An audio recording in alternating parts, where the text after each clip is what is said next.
Hello and welcome back to my channel. Make sure you like and subscribe to my channel. Let's begin. Well, the ones in the handbook didn't look like this. Yet again, insect demons don't grow to be that big either, she said. The demon tried to flee, but it fell over. Wow, let me end this thing. Ichigo said, slicing the demon in half. Black blood flowed from both segments, freely. And done. Ichigo said, before a cord ripped itself out, and attached itself to the other part. Ichigo turned around, very slowly. The demon rose, blood pouring freely from the beast, as it started to transform. The tick-like body was overtaken by a web of tentacles and legs. The top segment grew an eye, exploding from his underbelly. Sharp claws grew from his body and the upper segment, twitching in a hypnotic rhythm. And to make everything even more nightmare-inducing, 4 wings burst from the body, giving it flight. It roared a mighty, blood-curdling scream. And Ichigo and Rukia could only stare at it, mouths agape. I think my brain vomited a bit. Rukia said. That is going to linger in my dreams for a little while. Ichigo said. The beast roared again, launching a claw into the chest of Ichigo, flooring him. A lot more calm than he should, Ichigo cut himself free, and rolled back, finding his footing. Nope, he shouted, charging forward, slicing a chunk of the demon away, fluttering back, the demon fired off a ball of acid, and watched as its wounds heal. That's a pleasant surprise. Ichigo said, I hope whoever is trained to kill these things hurry the hell up.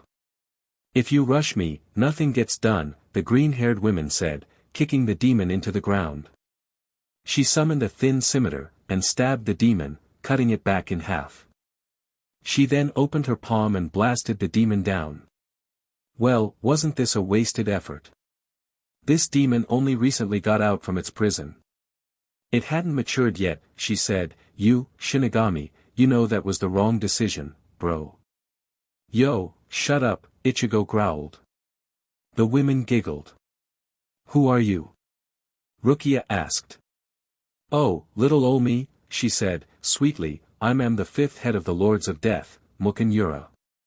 Who might you two be? Substitute Shinigami, Kurosaki Ichigo, Ichigo answered, anyone wanna help heal this DMN hole in my chest? I'm Kuchiki Rukia. That's a mighty high honor you hold. And that's a mighty high name you hold, Yura said, a member of the Kuchiki clan, how impressive. There's nothing impressive about a name, Rukia said, harshly. Whoa, baby, calm yo melons. I'm just stating what I heard. Whatever did I believe that we are done here, Ichigo. Rukia walked off, a bit upset. Ichigo shrugged. So will you get rid of this hole in my chest? Ichigo asked, flatly. Yura smiled. Sure thing, cutie. For the half-hour Ichigo talked to Yura, he learned 2 things. 1, being a demon hunter would be awesome. 2, Yura was batshit insane. For 1, she was liking his wounds, and he slapped a veto on that, she used liked her bloody hands. The only way he could stop that was to stop bleeding, and since that wasn't happening, seeing that it's a little hard to stop bleeding when you have a hole in your chest, so he sat, uncomfortable, and freaked the hell out. I mean, everyone has their obsessions. Ichigo, for 1, likes fire. A lot. But he doesn't need to freak the F out of people, by burning their hair, or something. And he's not going to judge her for being a blood fetishist because it's not too out there. But whoa man, leave a warning before you start tasting a dude's blood. Yawning, Ichigo decided to put yesterday's night behind him and go eat breakfast, enjoying his 1 day off from school, when a Don Kananji sat, in his living room. Ichigo narrowed his eyes. Hello, young Kurosaki, he shouted.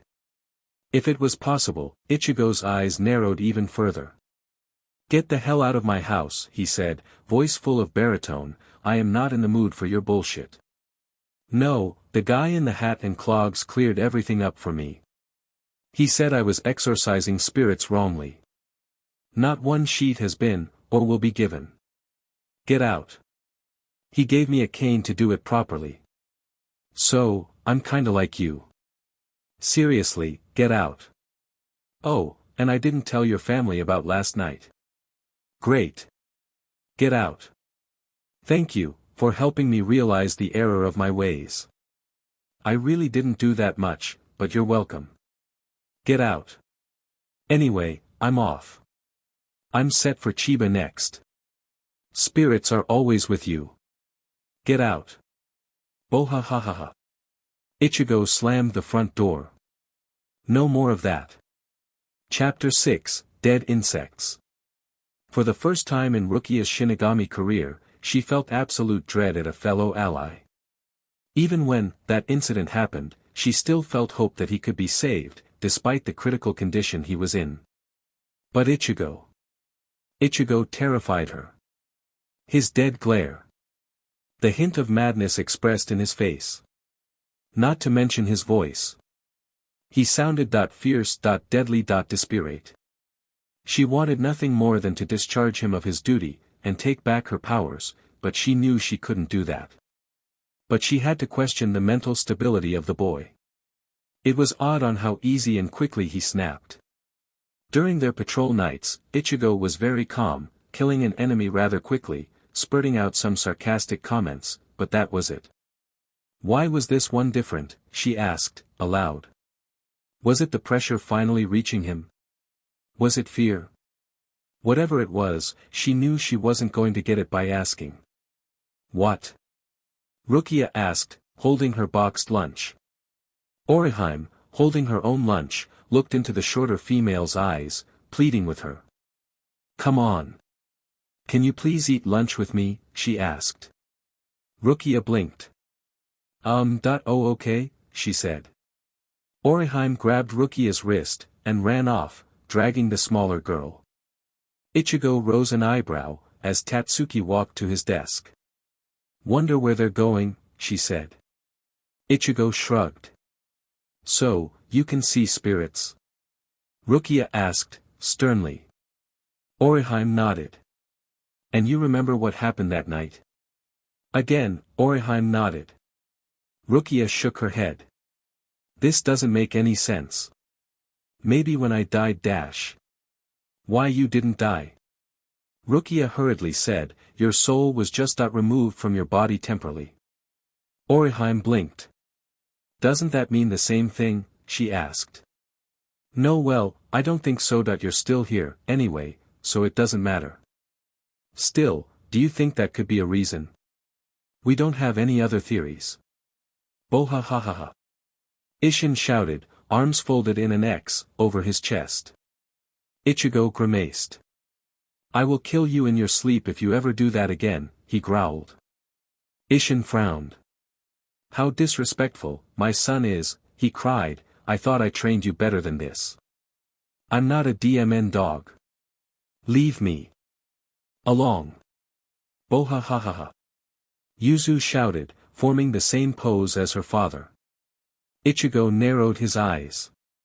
No more of that, he said, placing an open hand on her head. Ichigo then walked into the kitchen, opened the refrigerator, and grabbed a can of orange Fanta. What are you doing anyway, he asked. You haven't heard about Don Kananji? Yuzu asked. Who? He's a quack, that claims he can see ghosts. Karen said, from down the hall. Karen. Don Kananji can see ghosts. Ichigo popped the tab on his soda. And? What's so special about that? He defeats the evil spirits. Isn't that cool? Ichigo chuckled. Wow, that is cool, he said, sarcastic drawl in his tone, what's with the sudden posing and stuff?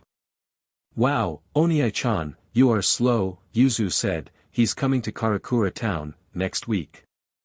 Bohahahaha. Kigo and Mizuiro shouted, in unison, standing at Ichigo's desk, who had his forehead, firmly implanted in it. Do not start with me, he growled. He rose his head, tiredly. What's wrong, Ichigo? Kigo asked, aren't you excited that Don Kananji is coming to Karakura? We got you a ticket. No, I'm not, Ichigo replied, and unfortunately for you, and myself, I'm going with my family. Get someone else to go with you. Like who? Chad. We already gave Sato-kun his ticket, Ms. Wiro interjected. Ichigo shrugged. Get a date. Yeah. But who should I ask? Maybe Inoue-san. Ichigo bust out in laughter, leaning back in his seat. Whoa, buddy, way to set your standards high, he said, grinning. What? You don't think it could happen? Dude, you have a better shot with the lesbian. Try someone in your level. The door to the classroom and Rukia walked in. Like Kuchiki. Rukia narrowed her eyes and sat at her desk. You think so? Kigo asked, which Ichigo responded with a nod. Kuchiki-san. Will you go to the show with me, he said, holding out a ticket. Rukia looked at the ticket, back up at Kigo, then back at the ticket. What show? She asked. Ichigo snorted. Don Kananji's Ghostbusting. Have you heard of it? Rukia, at the mention of ghosts, perked up and put on her actor's face. Oh, I would be delighted to go with you, Asano-san. I just didn't know what show it was, she said. Because she's homeless, and all, Ichigo added, playing with his pencil. Rukia shifted her eyes. Oh, well, I'll meet you at the show, okay. Kigo said, sitting in his desk. Smooth, Asano. What is he talking about? Rukia asked, what is this show about? I don't know. Watch it, Ichigo answered. Not helping. Where am I going to watch it? Urahara doesn't have a television. Go over a friend's house. So I can watch it at your house. At a friend's house. Go over Chad's or Inoue's house and watch it. Leave me the hell alone. What a wonderful person you are. The next day, Ichigo sat at his desk, balancing his pencil on the end of his finger. It was rare that he would get a relaxing morning like this. Just a morning to himself, one where he can just reflect on the direction of his life, and... Bohahaha. Oriheim and Rukia synchronized together. Ichigo gripped the pencil, and jammed it into the desk, shattering it into two. No more, he said, pressing his head against his desk, no more. No more. Ichigo said, rubbing his temples, no more.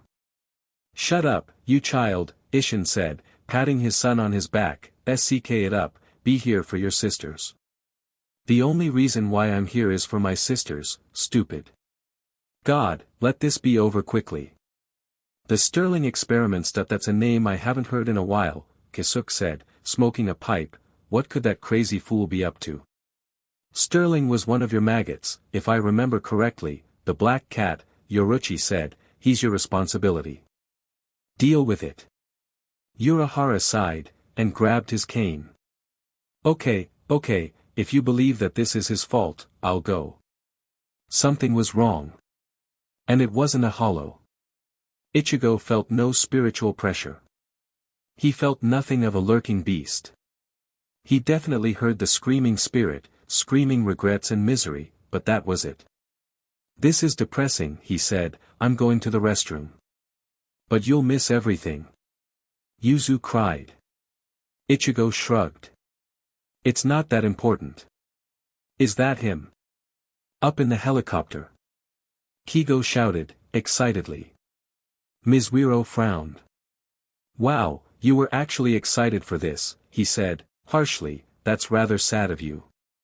You don't have to be so mean. Kigo whined. Sato frowned, as a stiff breeze hit the group. It's probably nothing. Rukia said, disarming him, I haven't gotten any orders yet. Spirits. Don Kananji shouted, falling from the sky, are always with you. Oh, it's you.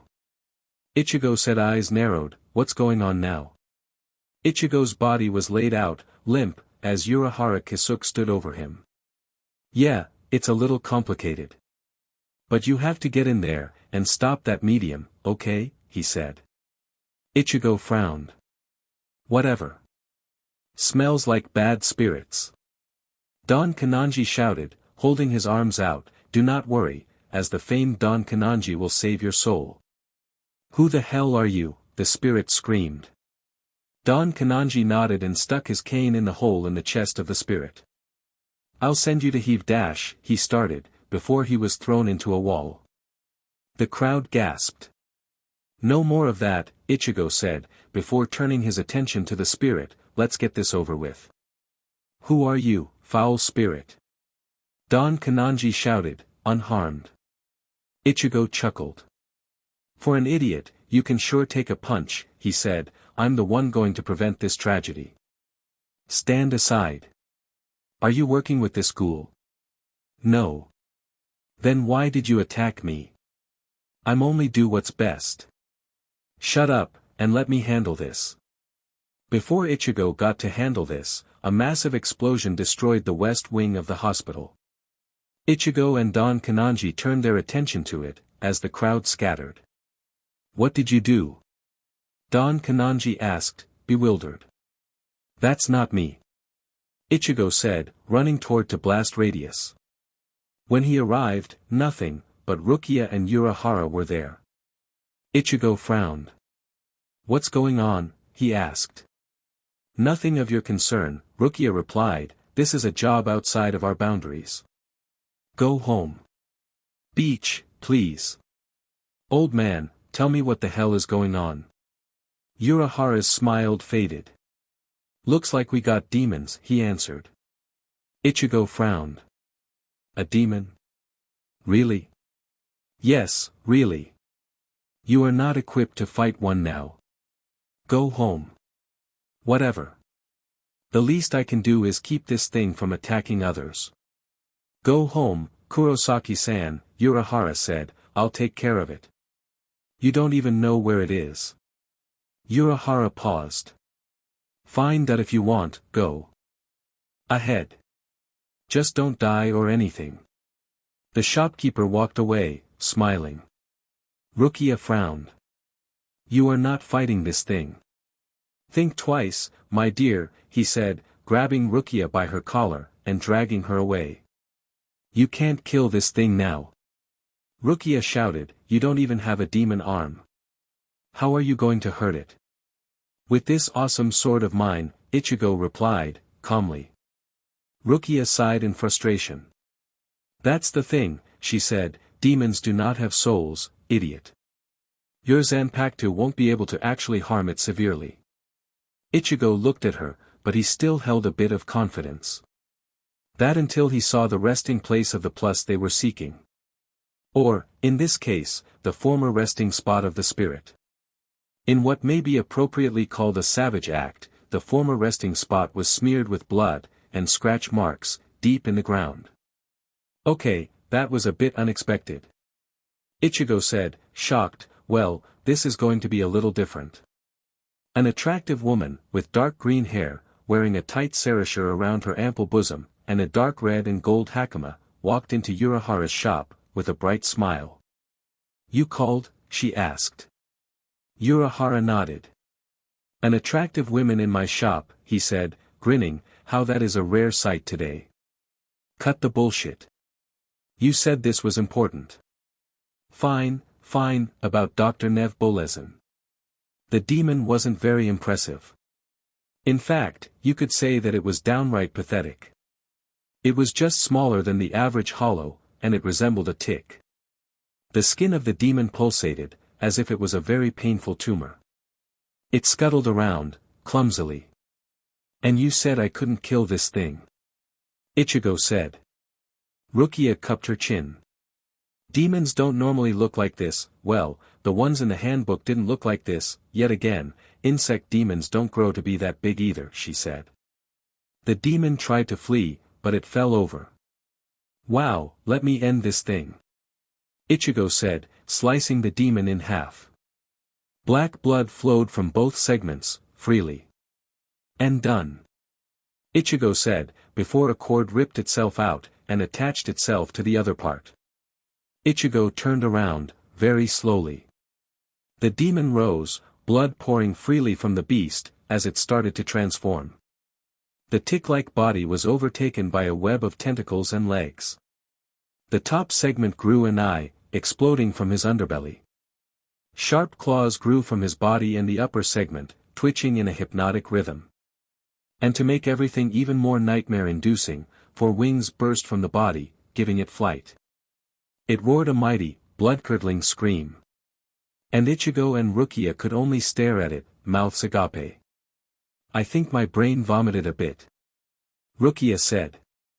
That is going to linger in my dreams for a little while. Ichigo said. The beast roared again, launching a claw into the chest of Ichigo, flooring him. A lot more calm than he should, Ichigo cut himself free, and rolled back, finding his footing.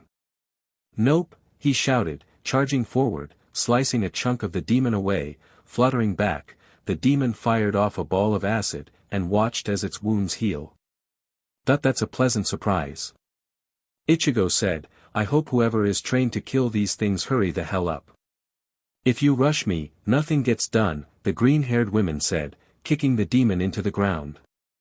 She summoned a thin scimitar, and stabbed the demon, cutting it back in half. She then opened her palm and blasted the demon down. Well, wasn't this a wasted effort? This demon only recently got out from its prison. It hadn't matured yet, she said. You, Shinigami, you know that was the wrong decision, bro. Yo, shut up, Ichigo growled. The women giggled. Who are you? Rukia asked. Oh, little ol' me, she said, sweetly, I'm the 5th head of the Lords of Death, Muken Yura. Who might you two be? Substitute Shinigami, Kurosaki Ichigo. Ichigo answered, anyone wanna help heal this DMN hole in my chest? I'm Kuchiki Rukia. That's a mighty high honor you hold. And that's a mighty high name you hold, Yura said, a member of the Kuchiki clan, how impressive. There's nothing impressive about a name, Rukia said, harshly. Whoa, baby, calm yo melons. I'm just stating what I heard. Whatever did I believe that we are done here, Ichigo. Rukia walked off, a bit upset. Ichigo shrugged. So will you get rid of this hole in my chest? Ichigo asked, flatly. Yura smiled. Sure thing, cutie. For the half-hour Ichigo talked to Yura, he learned 2 things. 1, being a demon hunter would be awesome. 2, Yura was batshit insane. For 1, she was liking his wounds, and he slapped a veto on that, she used liked her bloody hands. The only way he could stop that was to stop bleeding, and since that wasn't happening, seeing that it's a little hard to stop bleeding when you have a hole in your chest, so he sat, uncomfortable, and freaked the hell out. I mean, everyone has their obsessions. Ichigo, for 1, likes fire. A lot. But he doesn't need to freak the F out of people, by burning their hair, or something. And he's not going to judge her for being a blood fetishist because it's not too out there. But whoa man, leave a warning before you start tasting a dude's blood. Yawning, Ichigo decided to put yesterday's night behind him and go eat breakfast, enjoying his 1 day off from school, when a Don Kananji sat, in his living room. Ichigo narrowed his eyes. Hello, young Kurosaki, he shouted. If it was possible, Ichigo's eyes narrowed even further. Get the hell out of my house, he said, voice full of baritone, I am not in the mood for your bullshit. No, the guy in the hat and clogs cleared everything up for me. He said I was exorcising spirits wrongly. Not 1 sheet has been, or will be given. Get out. He gave me a cane to do it properly. So, I'm kinda like you. Seriously, get out. Oh, and I didn't tell your family about last night. Great. Get out. Thank you, for helping me realize the error of my ways. I really didn't do that much, but you're welcome. Get out. Anyway, I'm off. I'm set for Shiba next. Spirits are always with you. Get out. Boha ha ha ha. Ichigo slammed the front door. No more of that. Chapter 8, No Excuses. August 21, 1964. I have become a god. 22 long, arduous, hazardous years in the making, and finally, it is done. 22 years of blood. 22 years of violence. And it is finally perfect. A demonic essence, that can transcend the walls of the limits previously placed. Those who receive its glorious influence can acquire nigh limitless power. Those who take the gift, can rise up, and become transcendental. Unfortunately, the device is sentient. It judges whom face it, and it judges harshly. It kills those who are not worthy. Even I, the creator of this device, does not allow it to impose its judgment on me. Still, this device is still an amazing creation. I will celebrate it as thus. The Hogyoku, my greatest pride, and my greatest joy, is my ascension to godhood, and what a discovery it is. Taking off his reading glasses, Ichigo tried to find some relevance with this article, and his life. Why did he need to know this? Who was James Sterling? What is the Hogyoku? Why was this important? Groaning inwardly, Ichigo flicked his light off and laid down in his bed. He thought about calling Rukia, and asking her, but that would have probably been pointless. She was well unprepared for the job and likely ill-qualified. Almost incompetent, if he would go that far. That's not her fault. Ichigo said, giving her the benefit of the doubt. It's not her fault that she nearly got skewered by that hollow, that one night. It's not her fault that he came down, out to her. It's not her fault that he accepted her powers. Unfortunately, this was Ichigo's life, for now. They're coming soon. Rukia said, to a sitting Urahara. Ah, do you want me to tell Kurosaki-san? He asked. Rukia shook her head. There's no need to get him killed over my mistake. Yo, Quincy, Ichigo said, deeply, spinning a chair to face Yuria's desk, mind if I bother you, this lunch? The archer frowned. I'll rather you not, he replied, sharply. Too bad that wasn't a question. Ichigo yawned, before taking a can of coffee out of his bag, and placing it on the table. So, why did you have to do it? Pardon? The hollow bait. The psing contest you thought was a fantastic idea. By the way, good call on that, moron. I believe that there were no causalities. That's not important, you short-sighted idiot. The issue that you thought that this was a good idea in the first place. To show the quink dash. I don't know what beef you have with the Shinigami, and I don't care. That doesn't matter. What you did was completely idiotic, and dangerous. If I had any authority, you would be separated in two. How dare you say that? I dash. Ishida-kun, you're eating with Kurosaki-kun. Orihime noted, I didn't think you were going to introduce yourself so soon. Yep, Ichigo said, with a small smirk, we hit it off, too. Ishida is a pretty chill guy. Oh, I'm so glad. Maybe you could join the sewing club. Ichigo chuckled. Oh, that's something that's not going to happen. Orihime giggled. Oh well. Inoue-san, Yuryu said, interjecting himself into the conversation. Yes, Ishida-kun, she said, brightly. Since Arisawa-san doesn't seem to be here today, would you like to eat lunch with us? Ichigo, who took a long swig of his coffee, rose an eyebrow.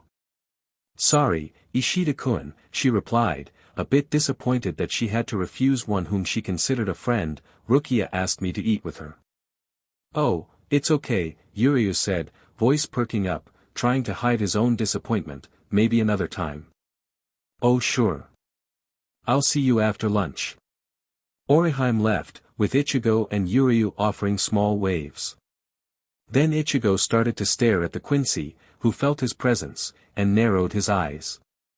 What? Yuryu snapped, before taking a sip of tea. Ichigo grinned. Well, isn't this a surprise? You like her? Yuryu gagged on his tea. What? He gasped, in shock. Ichigo's grin grew. You heard me. You aren't nearly the first to like her. Don't be ashamed. There are many who would like to claim that sweet prize. Stop talking about Inoue-san like that. She is not a prize. She is a woman. She deserves respect. She doesn't deserve respect, just because she's a woman, Quincy. She deserves respect because she's a naturally good person. If you cannot accept a small joke, then you need to uproot the pole in your butt. Silence.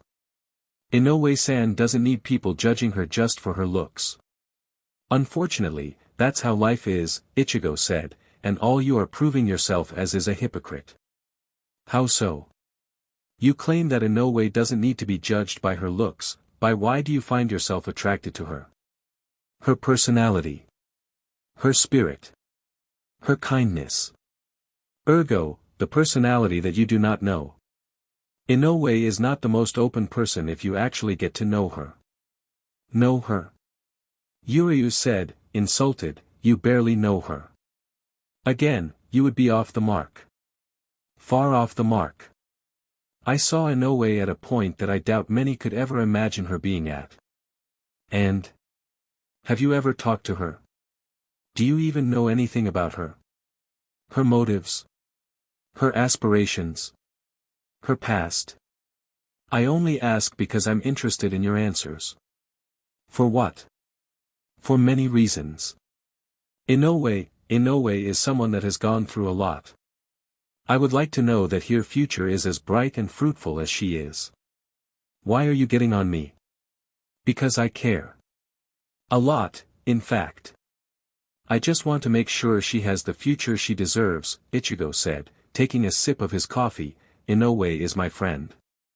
I have no romantic attraction to her. I don't deserve the right to feel that way. But it would be wrong of me to just let any but come into her life. That's the last favor I can do for her. Yuryu narrowed his eyes. Of course, if the truth isn't what you wanted to hear, you may just end up hating yourself further. Ice cream for lunch, are you sure that this is a good idea? Rukia asked, a bit puzzled. Aha. Orihime replied, in this hot weather, ice cream sounds super delicious right now. Rukia shrugged. I can't argue with that. Let's go eat. So, how do your powers work? Rukia asked, toying with her vanilla ice, rather uninterested with the treat. Well, they're actually pretty simple, Orihime answered. I have a shield, a bullet, and a bubble that can heal people. I don't know how to use them very well, though. That's fine. You have to put the work in, to be an expert. Rukia wiped her forehead. How is Arisawa-san doing? Oh, she's okay. She just felt a bit ill today. I didn't want to drag her to school if she's not feeling herself. Her smile faded. I don't think I did a very good job, even though the scar faded, she still didn't feel very well today. Inoue-san, you did a great job, for your first time, Rukia praised, seeing the expression of friend drop, when you healed Ichigo's arm, you did a great job. Much better than anything I could do to that mess. What do you mean? Well, whenever I heal him, he complains that I take too long, or that I leave too many scars. The one time you do it, he's singing your praises. Really? Oh yeah. He's such a big baby when I heal him. Does Kurosaki-kun get mad a lot? Orihime asked. Rukia blinked. Actually, I don't think I've ever seen Kurosaki get mad. Frustrated, yes. But he's rarely angry. He actually is very docile. In battle, he's fearless. Almost, too fearless. As if he doesn't care whether he lives or dies. Isn't that what a warrior should believe? I mean, I'm sure he cares. I hope so. But sometimes, I wonder. Orihime took a spoonful of ice cream, and slightly shivered. You know he thinks very highly of you. Rukia suddenly said. Orihime blinked, before responding with a meek, huh. He thinks highly of all of his friends. He even had a few kind words to share with me, and I'm the one who got him into this mess, but, he never talks up himself. I don't think he has very high self-esteem. What do you mean? He's always talking about his negative traits. He never seems to care about his own well-being. He just never seems to take anything to heart. It's almost frightening. What can we do? Well, we can give him a reason to look at himself with a little bit pride. I guess we can try. I don't know how I can help. Oh, we can find a way. Then, Rukia grinned. Now, I wonder what exactly about Kurosaki is so desirable, she said. Oriheim's cheeks flushed a deep pink color. Kuchiki-san. Kurosaki, can we talk? Rukia said. Ichigo narrowed his eyes. Speak, he said, walking through the front doors of the school. Rukia sighed, and caught up with him. Are we friends? Ichigo slowed down as if he was weighed down by the question. What a question, he said. Rukia narrowed her eyes. Answer the question, DMN it. Yes, I would consider you a friend, even though you have caused me nothing but misery. Rukia smiled. And as a friend, I can give you advice, right? You already could give me advice. The issue is if I would listen. So can I give you a piece of an advice? Why do I feel like I walked right into a trap? Come on. Fine, shoot. Okay, that I believe that you should go on a date with Inoue-san, she said, excitedly. Ichigo blinked. Really? Really? It's a really good idea. I mean, she probably would be happy to. Ichigo narrowed his eyes. Oh, now I see what it is, Ichigo said. What is it? Look, this may be a surprise, but if I really wanted to go out with Inoue, it would have already happened. What do you mean by that? I already know that Inoue has a crush on me. Rukia's face went through several shifts, one of pure shock and surprise, one of pure, youthful excitement, then one of extreme anger. What? She screamed. Ichigo reeled back, a bit annoyed. No need to scream, he said. Then why haven't you done anything? It's complicated. Why are you taunting this girl, leading her on like you are? What has she ever do to you? I'm not leading her on. There is no harm in what I'm doing. Why are you being so insensitive? I thought you would have already picked that up. I'm kind of a No, you aren't. Stop trying to make yourself being this bad person. You aren't. I am. In what world have I shown traits of a well-adjusted human being? This one. You're brave enough to fight a Minos with no support. Mark that one up as stupidity. You're smart enough to control your immense powers as you do. That is pretty awesome. Don't see how that's important, though. Rukia bit down so hard, she nearly chipped a tooth. Why don't you want to be happy, she shouted. The very, very small amount of emotion that was present on Ichigo's face, instantly drained away and was replaced with a blank stare. Unfortunate. Ichigo answered. Rukia blinked. What? Some people will be lost. It's unfortunate, but that's how it is. There's no point in hiding. Rukia said, looking into the coming storm. Not bothering with an umbrella, she walked outside, and left herself completely open for capture. It's going to rain. Ichigo said, looking out his window. God, I hate the rain. Running his hand through his hair, he sighed, and picked up his coffee mug, as he felt an unfamiliar spiritual pressure. In fact, he felt two of them.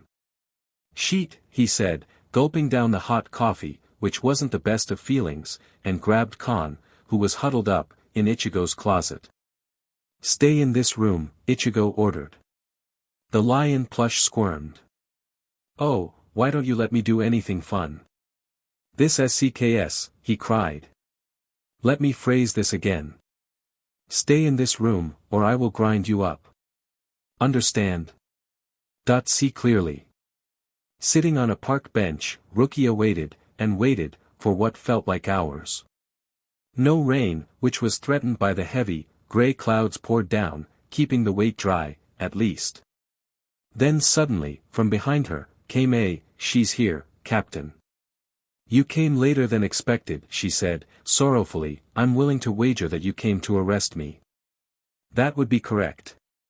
"And execute the human that stole your powers, a man, with crimson hair, styled in a high ponytail."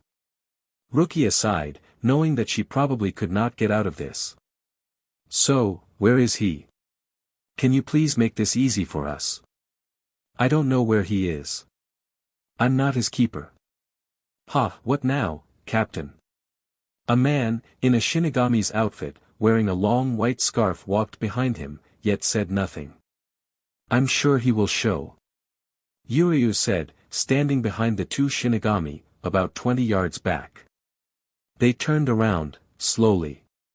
"Kuchiki-san, what is this all about?" he asked. "It's already bad enough having one obnoxious Shinigami in the city. We don't need two more." "Rukia, who is this guy?" the redhead asked. "Just a classmate, Renji. He's not involved," Rukia replied. "But now," Yuryu said, summoning his bow, "I am." He fired a bow that flew by Renji's head. "Consider that a warning shot."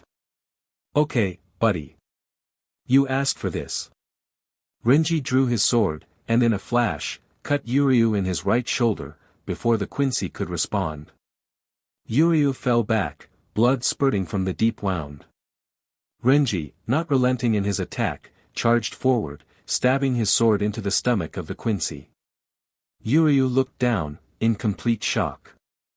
"I think that you are a little out of your league, human," Renji said, before ripping the blade out. Yuryu screamed out, in agony, as the rain started. "There's no need in killing you," Renji said, "but if you don't want any more of your friends getting cut up, tell us where the human is." He walked over to Rukia and lifted her by her collar. "Right here, a-hole," Ichigo shouted, as his sword flew directly at Renji's head. He ducked, and the massive katana plunged into the wet dirt. "Oops. It seems that I have missed," he said, calmly walking to his blade. Renji clutched his blade. "State yourself. Are you the one who took Rukia's powers?" "Aren't you the modern-day Sherlock?" Ichigo said, "brilliant deduction skills. By the order of the Soul Society, you are set for execution." "Woo." Ichigo pulled his sword out of the dirt and calmly turned around. "You don't seem to be afraid." "I'm not afraid to fight two punks, with stupid hair," Ichigo said, smirking. "Fabulous scarf, though. Real emasculating. Has an almost sapphic quality to it." The man with the scarf narrowed his eyes. "Now, Mr. Detective, let's ride." Ichigo crouched, using the broad side of the blade to protect the front of his body. Renji scoffed, before dashing at Ichigo, sword ready. Ichigo frowned, seeing that this was going to be a little bit more difficult than dealing with a hollow. He rolled out of the range of an overhead strike and caught Renji on the wrist with a retreating blow. Sliding to a stop, Ichigo caught his momentum, before Renji's blade came flying towards his neck. Ichigo dodged, with a well-timed step back, before twisting around, and forcing his blade into the hip of the red head. Renji grunted as he slid across the ground. "Not bad, for a rookie," Renji said, "but let's see how you handle a vice-captain's power." He held his blade out. Ichigo frowned. Roar Zabumaru. A massive burst of power flung dirt and glass flying. Before Ichigo could react, a segmented blade flew out of the dust cloud. Ichigo easily avoided it, turning his body, but before he can do anything, Renji appeared, next to him, preparing another attack, wielding a new blade. "Die!" Renji roared, firing the segment, aimed at Ichigo's chest. The substitute, however, was not having any of that and caught the blade. When the blade started to retract, Ichigo traveled with it, and when it met its host, he delivered a heavy straight punch, which knocked Renji to the floor, and the weapon out of his hand. With a hearty pull, Ichigo ripped the whip-like weapon apart and threw the pieces aside. Ichigo prepared to stab the vice-captain but found his sword interrupted by another. The scarf-wearing Shinigami glared at him. Ichigo narrowed his eyes and jumped back. "You hold a surprising amount of power," he said. "What is your name?" Ichigo smirked. "Ryujin Shukyaku. Nice to meet you." Ichigo, in a rough imitation of the move Renji just used, tried to get one over on the man, but he was reflected back. "What an unbelievable name," he said. "My name is Kuchiki Byakuya." Then, he disappeared. Then Ichigo found a sword in his abdomen. In response, the substitute merely grunted. "It is time to die," Byakuya said, trying to pull his blade out. Trying, being the key word. Instead, Ichigo gripped the blade, keeping it in place, as he shoved a shoulder into the neck of the man. Before he fully recovered, Ichigo forced the back of his fist into the man's face. Then, with a quick motion, ripped the blade out of the grasp of the captain, and stabbed it into his wrist, before forcing the blade deep into the ground. Grabbing his sword, Ichigo prepared to remove the head of the young captain, before a distraught "Stop!" rang through the empty park. Ichigo paused, sword hovering above Byakuya's neck. The rain picked up. "I can end this," Ichigo growled. Rukia shook her head. "Please, don't do this." "Why not?" Because I'll hate you forever." Ichigo belted out a dark, hollow laugh. "I'm fine with that." "Because I'm a friend," she sobbed. "Please, let me just accept my mistake, just go." Ichigo looked back at her, then back at the captain. "Consider yourself lucky," Ichigo said, walking toward Yuryu, and lifting him up, by his collar. "Captain, what should we do?" Renji said, ashamed. Byakuya pulled the blade out of his wrist. "We will deal with this problem, on another day," he said, as Ichigo and Yuryu disappeared into the mist. Chapter 9, Divinations. Day 0. "Wake up, Mr. Quincy," Ichigo said, poking Yuryu in the face. The Quincy groaned. "Oi, wake up." Yuryu groaned once more. Ichigo tilted his head. "Wake up," he said, delivering a heavy open palm slap to the face. Yuryu jumped up, in shock. "Huh, what happened?" he asked. "You got your butt kicked, so I had to save you." "Again. Again. When was the first time you saved me?" "With the Minos, you summoned, you moron. If you had a girlfriend, she would owe me a handy." "You sick pig. Don't you have any non-disgusting thoughts?" Yuryu shouted. Ichigo shrugged. "I dunno. But still, I think I'm a little too old for HNDJBS anyway. Completely vile. Stop being such a prude. You'll live longer, and have a much more fulfilling life." "Are you saying that you have a problem with me showing respect to women?" "Not at all. I do, however, have a problem with you being a punk that I constantly have to save," Ichigo said. "Poor excuse of a man you are, I say. Do you have a problem with me? Do you?" "No need to fight, Kurosaki-san," Ishida-san, Urahara said, coming into the room.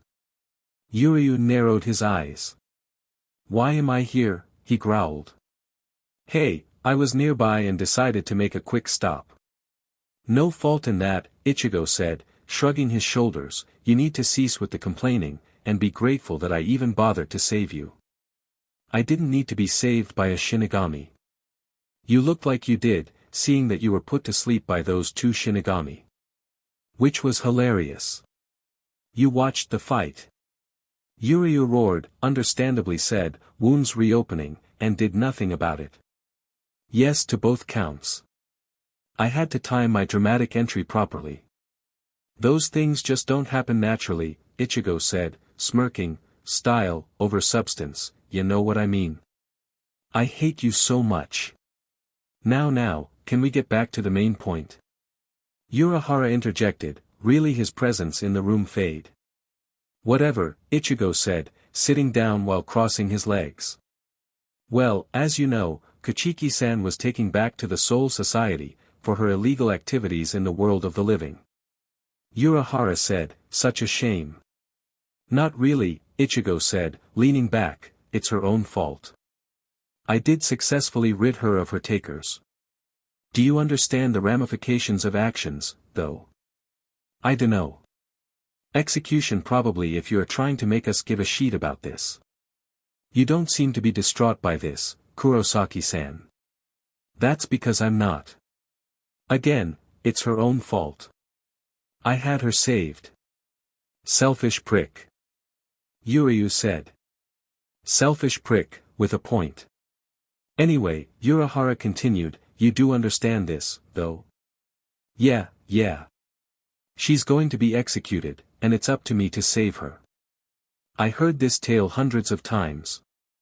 Your lack of care is a bit concerning, Urahara said, with a laugh. Again, it's her fault. So, what are we going to do, to get stronger? Ichigo asked. With a flip of his cane, he plunged it deep into the chest of the substitute. The shihakusho he wore faded away, and the clothes his human body wore dressed him, but with one major, and quite sudden change. In the center of his chest, Ichigo had a hole, with a chain sealing it. Urahara laughed. To make you stronger, we must build you back up. Urahara said. Ichigo's old Zanpakuto, to reflect this sentiment, shattered. You know that I did not like doing this. I was just following orders. That I understand that. I'm sure Captain Kuchiki is trying everything he can. Just wait. Point one can only hope. What the hell are you trying here? Ichigo asked, in which Urahara responded with a smile. Like I said, I am going to rebuild you. And this is step one on the list, he said, gleefully. This seems dangerous, Yuryu said, how is this going to help? Easily. In fact, we're going to start right now. With what? Ichigo said, confused.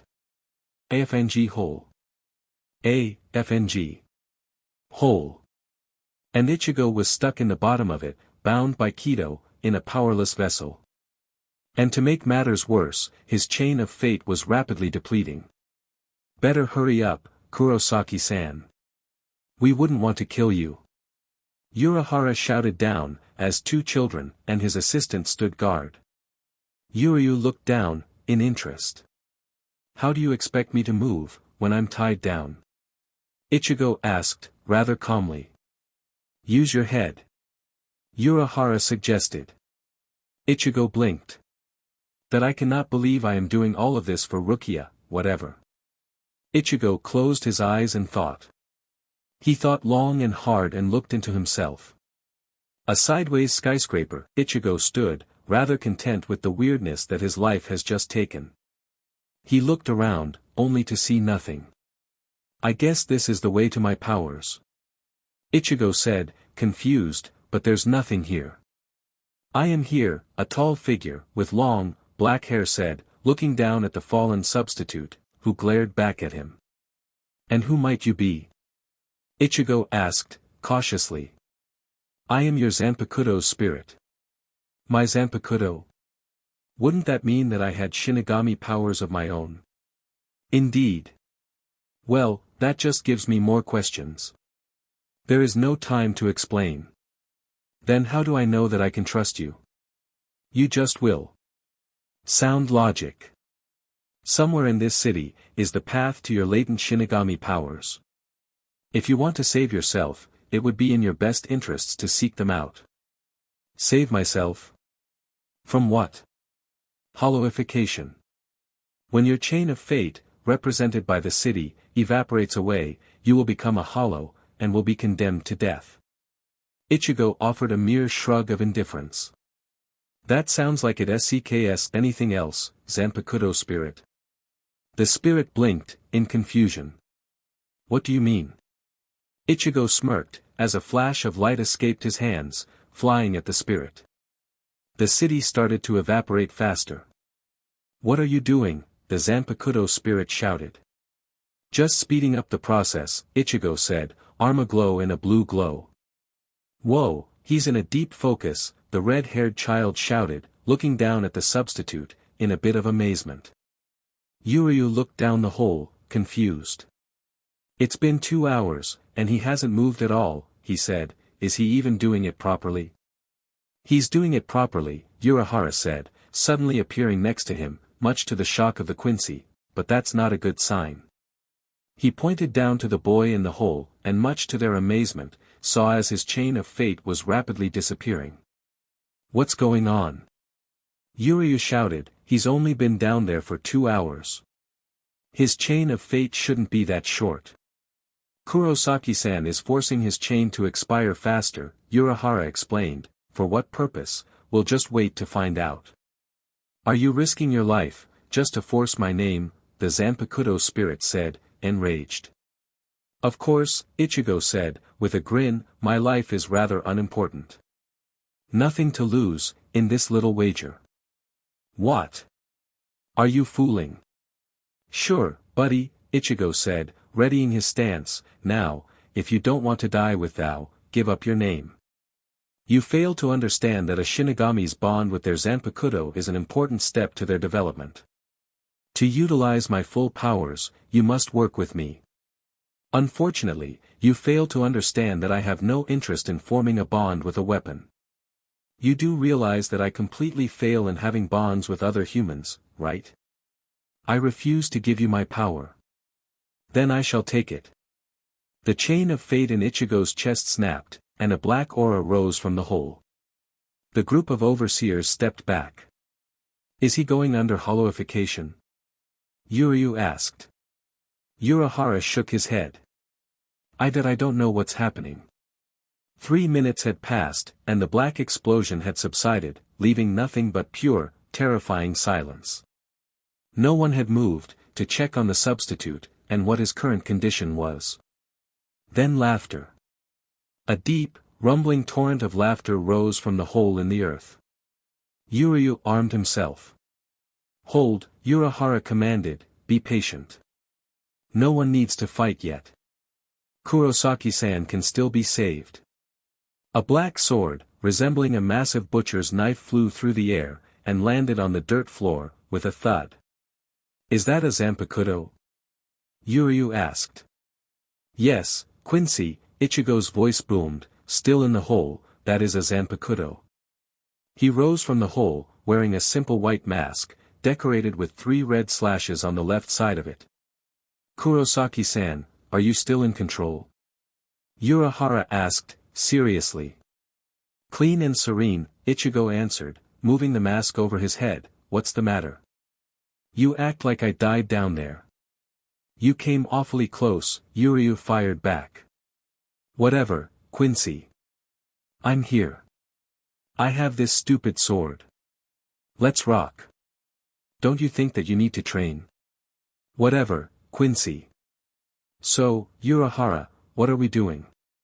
I guess I can open a way into the Soul Society, he replied, a bit shocked on what just happened. Killer. It will take about 7 days. But you are free to train down here, while you wait, I guess. Cool. I'm going to bed. See ya. Ichigo, grabbing his new sword, wrapped it around his torso, and walked toward the exit. Yuryu began to follow him but was halted by Yura. Under no circumstances, do you tell anyone what happened tonight, he demanded, gravely. Yuryu frowned. I have no intentions to do so. But, if you mind me asking, why not, he said. Yura sighed. Some things should just be left unrevealed. How odd. Ichigo said, looking at his palm, feeling the newfound power surge throughout his body. Well, while that explains why I could see spirits, but how did they get there in the first place? Bloodline, yes, but there is nothing to suggest that his mom or dad have any form of spiritual awareness. Sheep man, he said, shutting his eyes. After saving Rukia, he'll worry about this. Because I am such an awesome teacher, Oki-sensei announced, with a wide smile, I talked to the head of administration to give the students who did the extra work to be in the top 50 a little reward. I wonder if you can guess what it is. Ichigo, holding a snarky grin, rose his hand slowly. Oki-sensei narrowed her eyes. You do not get to answer, Kurosaki, she said, sharply. Ichigo lost his grin, and slowly put his arm back down. Oki-sensei sighed. Those in the top 50 of the first-year student class have been granted a full extra week off. How do you feel about that? Underwhelmed, Ichigo said, leaning back in his chair. Oki-sensei frowned. Ignoring the unneeded and unwanted outbursts of a certain redhead, I would like to extend a congratulations to those who qualified. Ichigo, zoning out of the discussion, grabbed his books and waited for the final bell to ring. Of course, this would happen, he whispered to himself, this reeks of that shopkeeper. I'm pretty sure that this would never go by with any administration. What to do, what to do? Ichigo said, walking through an alley. He could go to his employer's office, and tell her that he wants some vacation time, but that would probably require thought, scripting, and a well-executed plan. That could wait. He could train, but he did not feel like dealing with Yura right now. Maybe later. I really need something to do. Ichigo said, sweeping his hand through his hair. Kurosaki-kun, the soft voice of Inoue Orihime said, from behind him, are you okay? Ichigo paused and turned around. I'm fine, he replied, why do you ask? Orihime frowned. Well, you seemed a bit distant today. I was just trying to get readjusted with new circumstances in my life. New circumstances? What do you mean? Well, it's a complicated issue, turns out I had Shinigami powers the entire time. Really? Orihime replied, excitedly, that's so cool. That I think we have different definitions of cool. Can I see them? Orihime shouted, bouncing in a state of joy. Ichigo blinked. Sure. Whoa, this is a deep hole.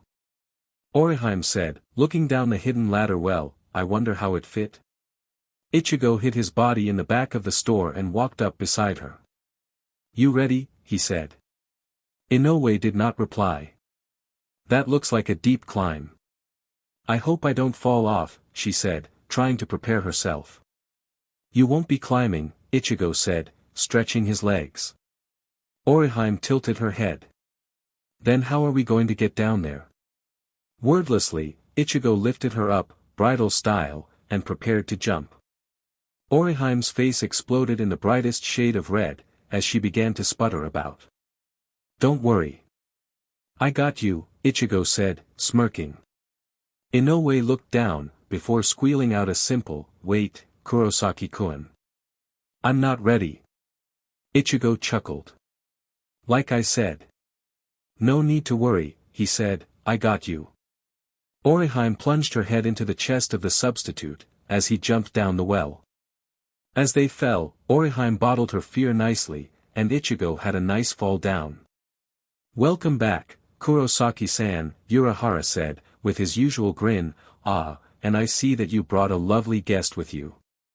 Tread lightly, old man, Ichigo said, I don't like you leering at my friends like some old perv.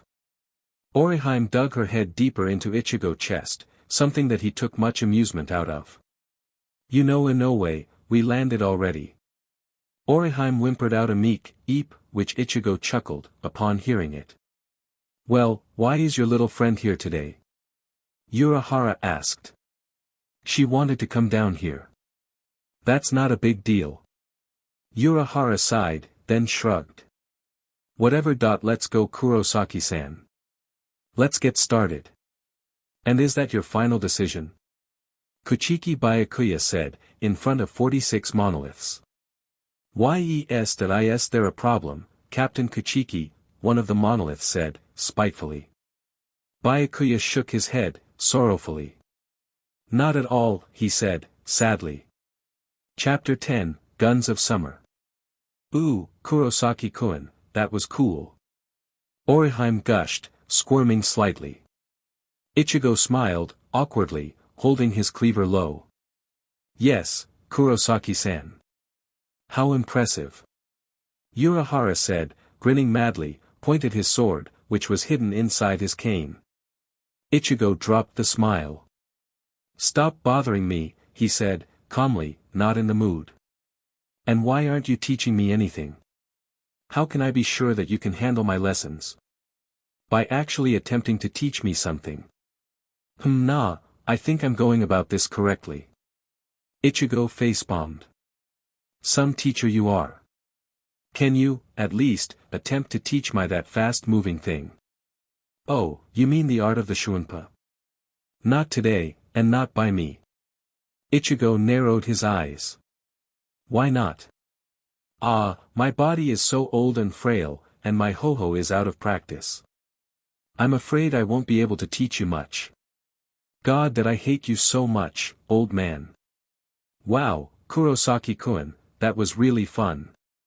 Orihime said, smiling brightly, didn't you think so? Ichigo shrugged. Sure, Ichigo said, slightly irritated by the young woman's overly positive attitude. Wasn't the fact that she was a bundle of sunshine, but the fact that she was enjoying his new powers far more than he was. Of course, he never asked for this. Maybe we can get stronger together, she said, happily. Ichigo's face remained stoic, despite feeling conflicted about this. Very conflicted. Inoue wasn't a warrior. Inoue wasn't a fighter. She had no bloodlust. No violence in her heart. No hatred. Nothing. Ichigo did not want her to fight. For several reasons. She did not need to fight. She did not need to be exposed to that world. Some are not meant for combat. But Ichigo wasn't going to refuse her. He had no strength to. What the hell do you mean you want the summer off? Unajiya Ikumi, the owner of the Unajiya shop, her family's pride and joy. Ichigo sighed, shaking his head. Please. I have had a very stressful couple of days. I am not in the mood for this, he answered, as calmly as he could. Why should I let you have an entire month off? Answer that. Because, for almost 2 years, I have been your one and only employee, taking all the dodgy jobs you make me, and accepting the meager restitution you pay me. Every time you needed me, rather it for some bullshit job you apparently couldn't do yourself, or to babysit that brat you call a child. I have been your loyal SLV, and will continue being so. So can you attempt to be a dictator, tell me I can go, or I'm fired, despite me never filing an application, so I could probably just report you for child labor or something, with the massive amount of receipts I collected as evidence against you. Or, you could be nice, and let me go for a little bit. Seeing that I have never asked you to give me extended PRDS of time off, I don't see an issue with this. Ikumi froze, before grinning. You got some gumption, boy, she said, sure, whatever. You can go. See ya. See ya, boss. Ichigo waved, before walking out the door.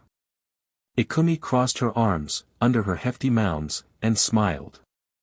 If that child gets a better attitude, he'll be a handsome little go-getter, one day. What? Was that idiot here? Unajiya Kaoru said, I can't believe he would come here so late. He's so annoying. Why haven't you fired him yet? He's a good kid. Cute too. He really needs to get a girlfriend soon. Wow, Mom, that's a little creepy. Did the mask return? Yoruchi said, sitting on Urahara's desk. The blonde popped his knuckles and frowned. Unfortunately, for research, no. For his sake, this is good, he said, it means that he is stable. You said that this wasn't hollowification. Then what was it? Urahara sighed. After going over this time after time after time, the only conclusion that I can come up with is that he underwent soul bonding. Yoruchi's eyes widened. Soul bonding? That's impossible, he said, with his inexperience, he would have been driven mad by now. That's the problem. He hasn't shown any signs of mental instability, or spiritual destruction. That is the least of his problems if that is even possible. What do you mean? Well, first, despite his sword being in a constantly released state, he doesn't even know what his Zanpakuto's name is. Second, he has a ton of power, but because he is forcing his Zanpakuto around, he cannot access it. If, of course, what that thing he is using is even a Zanpakuto in the first place. That shouldn't be a problem, for now. He has plenty of time and plenty of power to spare. Yoruchi said. Urahara frowned. That's the problem. The hollow will continue to eat at Kurosaki-san's power unless he gains some of his Zanpakuto's power. But at this rate. Yoruchi narrowed his eyes, as the fur on his back stiffened. Fix it, he said, harshly, he actually trusts you. Hurry. I'll try, but I don't see anything I can do. It's a sword, Ichigo said, nothing more. I'm not going to allow it to lecture me.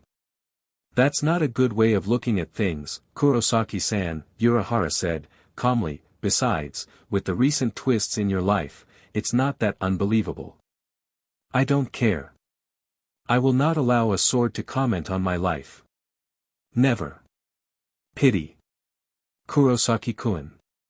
Oriheim said, softly, from behind him. I'm fine. There is nothing wrong with me. Everything is fine. Oriheim's worried face never subsided. Neither did Urahara's, but at least, he could hide his behind a fan. Come on, Ichigo. Kigo said, it'll be fun. I have other things to do, Ichigo replied, calmly, and, if you are planning an overnight stay, with your lack of funds, we'll probably be staying at some sheet hotel. No thanks, bro. Then what will we do this summer? Kigo shouted. Mizuiro rose his hand. Put it down, Ichigo said, no one wants to hang out with your lonely whores. Wow. You are quite angry today, Ichigo. Mizuiro said. Ichigo narrowed his eyes. Yes, I am. But I will make a proposition with you too. Ichigo said. He had their attention. I will make reservations for a beach house my family used to rent out, every summer, for about a week. We will hang out, talk, do whatever you guys want to do. You just will have to wait until the end of summer, okay? That's fine, I guess. Mizuiro said. Sato grunted. Kigo sighed. Can we, at least, enjoy the festival together? Ichigo nodded. Sure thing, buddy. While I won't teach you ho-ho, Yoruchi-san can, Urahara said, hiding his face behind his paper fan. Ichigo rose an eyebrow. The cat, he said. I wasn't aware that we met, Yoruchi said, resting on the shoulders of a calm Yasutora Sato. Ichigo smirked. I wasn't aware that cats can talk. Are you taking me lightly, because I am a cat? Exactly. That would be a big mistake. But you are a small cat. And you are a smart butt. Indeed. Wherever you go, Isshin Kurosaki said to his son, who had just come back, make sure you are safe. Ichigo frowned, not understanding the context of the statement, but taking it to heart anyway. Tomorrow's the day.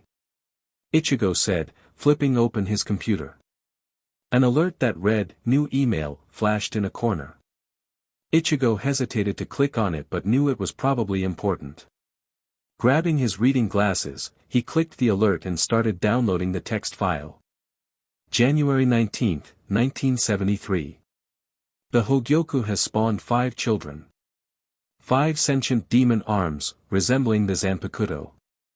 This is worrisome. Is the Hogyoku sentient as well? Regardless, the analysis of the weapons are quite odd. The first weapon born was a jagged dagger. Its name is Eider Huga. Fittingly, the blade deals with hallucinogens. With the dagger, which cannot cut, touches another, the toxins will flood the mind, and cause a complete psychological breakdown.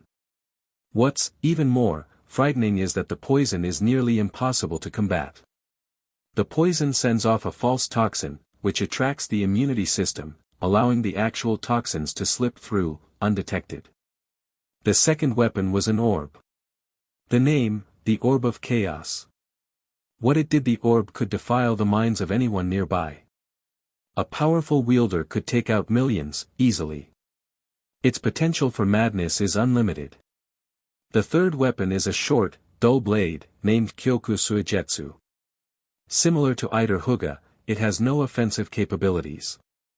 Instead, like all of the demon arms, birthed from the Hogyoku, it deals with assaults on the mind. If you see the illusion, just once, you are caught in it, until the illusion has ended, the blade is destroyed, or the user is killed. Quite a powerful effect, no man shall hold it. The fourth is a needle, dubbed claw.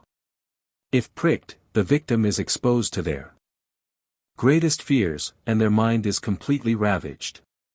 Such a painful reaction. I have seen it cause so much pain. So much insanity. So much death. The fifth, and final weapon, for now, is the oddest creation. The Hogyoku has created another life. A young girl. What she can do, is unknown. She even seems to not even know her name. But, she is still a demon arm. And her essence dubs her Senna. This doesn't make any sense. Ichigo groaned, rubbing his forehead. Why did he need to see this? Why did he need to know this? Why was this important? Who was James Sterling? What was the Hogyoku? Sheet, he said, swiftly removing the glasses from his face, and gently tossing him onto his desk, in a single motion. What was the point of this? Someone better explain this bullshit.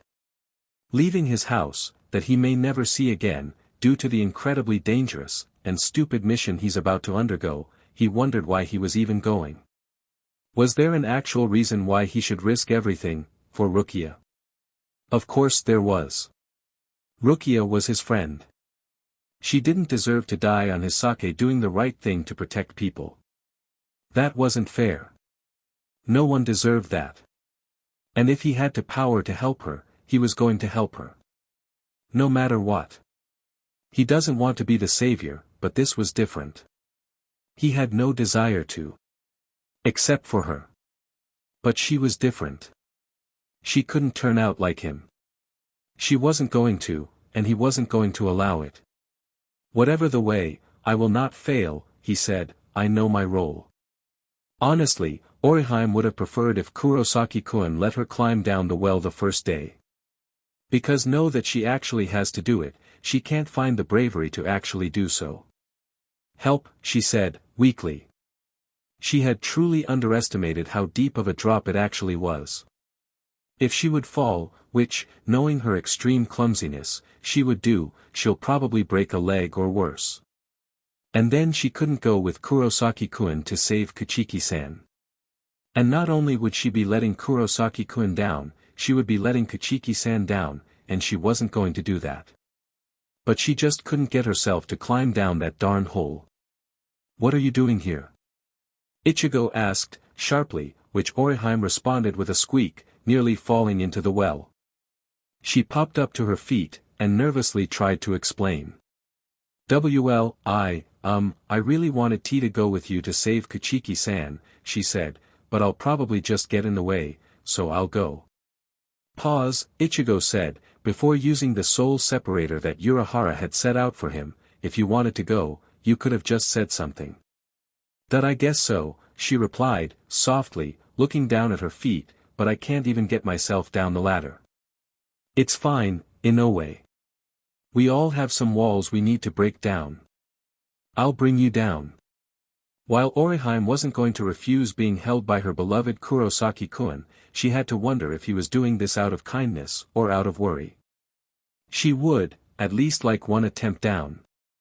But, as Ichigo scooped her up, she figured that it could wait. Ishida-kun.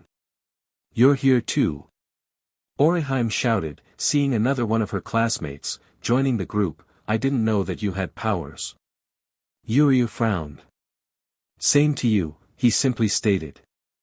I would ask why you are here, but I just remembered that I don't give a shit, Ichigo said, sup Chad. The tan giant merely grunted, in response. I'm here, so I can exact dash.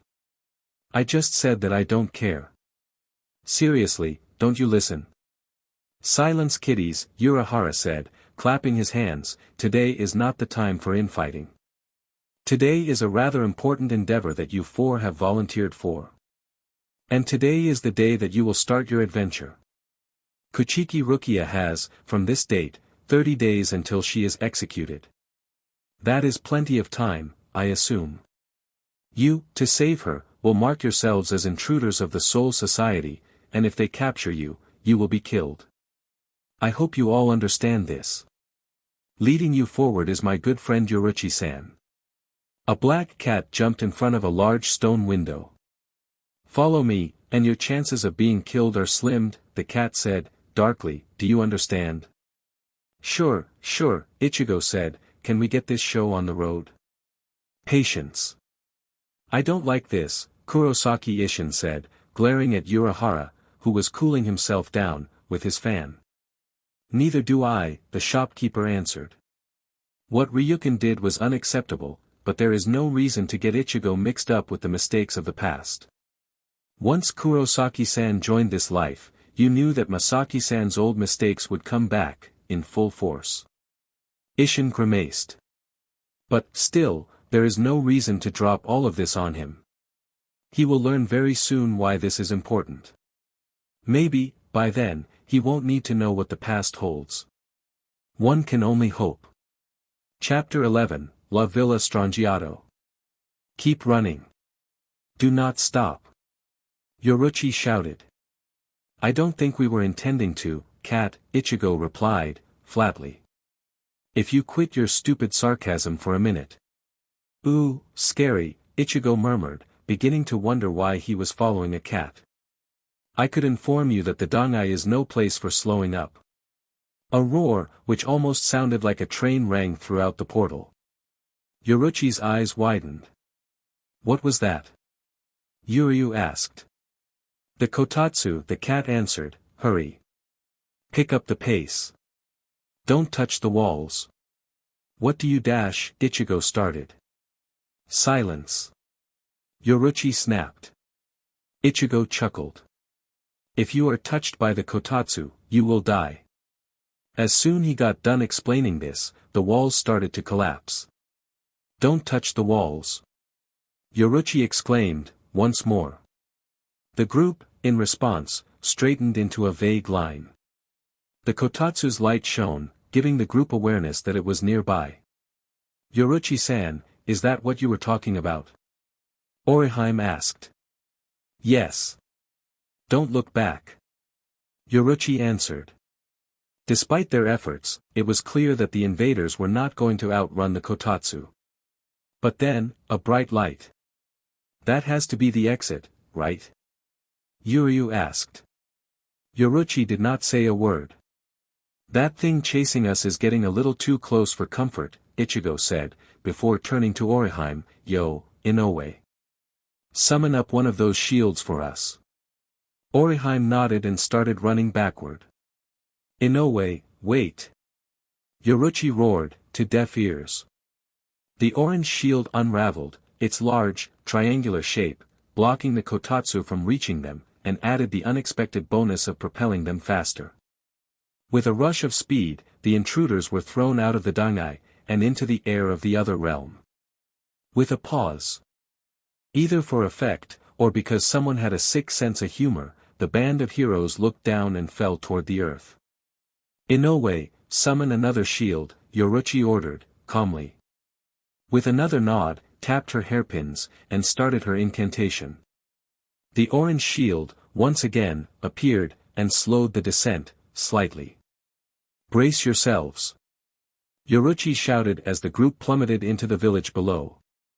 Saito-sama, there are intruders from the world of the living, in the Rukongai, near the western gate, a female servant, who had fallen to one knee said, there are 4 of them. The man, who was sitting on a large throne, smiled. What of it? He asked, brightly. There is someone that we believe you would be interested in, she replied, holding out a surveillance picture.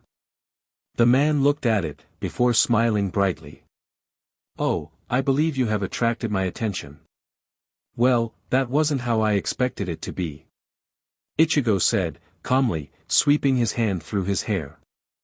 Orihime looked around and smiled. It looks like everyone was alright, she said, I'm so dash. Idiot. Yoruchi shouted, punching his furry head into her eye, knocking her head back, you're lucky we aren't dead now. If the Kotatsu touched any parts of the Shun Rika, we would have died back there. Calm down, Ichigo said, I'm the who told her to use the shield. If you blame someone, blame me. Idiot. Stop being so brash. Yoruchi shouted, to Ichigo. We're alive, and that's all that matters, he said, now, where do we go? A massive foot landed right next to him, somewhat answering his question. It's been a long time since someone wanted to enter the Soul Society, without a pass, the giant bellowed out, with a grin on his face. Ichigo looked up, completely unimpressed. Who are you? He asked, bluntly. The giant laughed. Such a person. There are rules here. 1. You must dash. The giant never got to finish his statement, as Ichigo jumped up, and threw his body into his chest. The giant was thrown back, into the wall. I am not here to talk. Open the gate, Ichigo ordered. The giant roared in anger. You fight, without telling your opponent your name. How rude, he exclaimed, drawing an axe, that was slung on his back. Ichigo narrowed his eyes. Open the gate, Ichigo ordered, harshly. Ichigo, stop being so hasty. Yoruchi shouted. Yes, berry head. Mind your manners, the giant exclaimed. He swung his axe into the ground, splitting open the earth. The dust cleared, and there was a pile of rubble left on the ground, with Ichigo in a defensive stance. The giant blinked, and in his hand was an axe-less handle. He blinked, once more, trying to comprehend what just happened. Am I axe? The giant said, shocked. Ichigo smirked. How did Ichigo become strong enough to break Jidanbo's axe? Yoruchi whispered to herself, how powerful is this child? What the, Kurosaki, just blocked the axe. Yuryu said, aghast, what? I suggest you open the gate, Ichigo said, darkly, or your axe won't be the only thing of yours I'm breaking. I have another axe. I can still dash. Before the giant could grab hold of his weapon, Ichigo, using Shunpa, flashed to the massive weapon, and shattered, as easily as he did the other. Jidanbo grabbed the handle and gasped. WWWA. Jidanbo stuttered, almost in tears, my axe. Ichigo frowned. There's no need to cry, he said, calmly, just, can you please open the gate? There is no need for you fight back, unarmed and all. Jidanbo blinked, fighting back tears, deeply wrenched by the loss of his beloved axe. I lost, then I am honor-bound to open the gate. The giant stretched his arms, before bending over, and picking up the bottom of the gate. With a heavy grunt, Jidanbo lifted the gate, before freezing in place. Ichigo frowned. Oh, this is a no-no, a voice, sly, and dark said, calmly. Ah. Jidanbo sputtered. Ichigo turned his head. The man was a tall figure, in a long white, sleeveless haori, with the standard Shinigami garb underneath. With short white hair and narrow eyes, the man's face reeked with smugness. Who are you? Ichigo asked, sharply. Who are you? The man asked back. Ichigo narrowed his eyes. See Captain Ikamaru. Jidanbo said, trembling. Ichigo looked up, then back at the man, whose smirk just grew. Jidanbo-kun, Ikamaru-jin, captain of the 3rd Division of the Soul Society said, what do you think you are doing? Oh, opening the gate. I lost, so I am honor-bound to do so. Jin tilted his head. I don't think so, he said, if I may, can you tell me what your job is? To protect the gate. Exactly, the captain said, excitedly, so, can you tell me the reason why you are opening the gate, that I may remind you, is the opposite of protecting the gate? Because I lost, the giant said. Jin nodded, before a flash of light exploded from his hand, slicing the giant's left arm off. As blood poured from the severed limb, Jidanbo cried out in severe pain. Wrong! Jin said, clapping his hands, it is because you are an idiot. You forgot a major detail in your job description. You forgot to mention that the gate, under no circumstances, cannot be opened for unauthorized visitors. You have failed on that notice, so thou must be executed. Sorry. I'm thinking that you went a bit overboard, Ichigo said, I hope you don't do the same to poor little me. Jin turned his attention to the redhead. Ah, and you must be the intruder that defeated Jidanbo-kun. Wonder what you want. Ichigo shrugged. Right now, only to remove your head from your neck. Hopefully, you make this easy for me. Jin chuckled, as held a dagger out. Ichigo rose an eyebrow. A dagger. How unspectacular. Jin pointed the dagger at Ichigo, before tucking it close to his chest. Shoot to kill, Shinso. The tiny dagger in his hand extended at a rapid pace, as the captain moved forward. Ichigo's eyes widened. As he sidestepped the blade. Jin's eyes widened, revealing that they were a pale blue color. Ichigo, taking the small time the blade was extended, dashed in, and swung his new Zanpakuto, which he still did not know the name of. Jin jumped back, yet he was still caught by the very tip of the black blade, scratching his right wrist. He then tried to catch the substitute, before he could recover, but Ichigo shocked him with his speed, using Shuinpa to get away, and appeared next to him. With a grunt, Jin rolled under the massive cleaver, and poked Ichigo in the chest, knocking him away. TCH. You are much stronger than I imagined. Jin said, a bit annoyed. And to think, he thought, that this was going to be easy. Oh well. That's good, I guess, Ichigo said, cracking his knuckles, wouldn't want you to get complacent. That's a bad policy to get behind, you know what I mean. Kurosaki-kun is so strong. Orihime gushed, that's so amazing. To get so strong in 1 week, Ichigo is definitely something else. Sato said. Yoruchi, how did Kurosaki get so powerful? Yuryu asked, in shock. Yoruchi narrowed his yellow eyes. I honestly have no idea, he said. It seems that I am forced to get serious now. We can't have invaders in the Soul Society. That would be bad for business, Jin said. Ichigo scowled. You're annoying, he said. I guess I am, Jin said, from behind Ichigo, whose eyes widened in complete shock. Before he could react, he found a sword driving into his chest, pushing him at a considerable speed. He was knocked into Jidanbo, and the two were driving into a wall. It's so sad to see you go, Jin said, as the gate shut, bye-bye. The door to the Soul Society slammed shut, sealing off the entrance. The group ran to the fallen sides.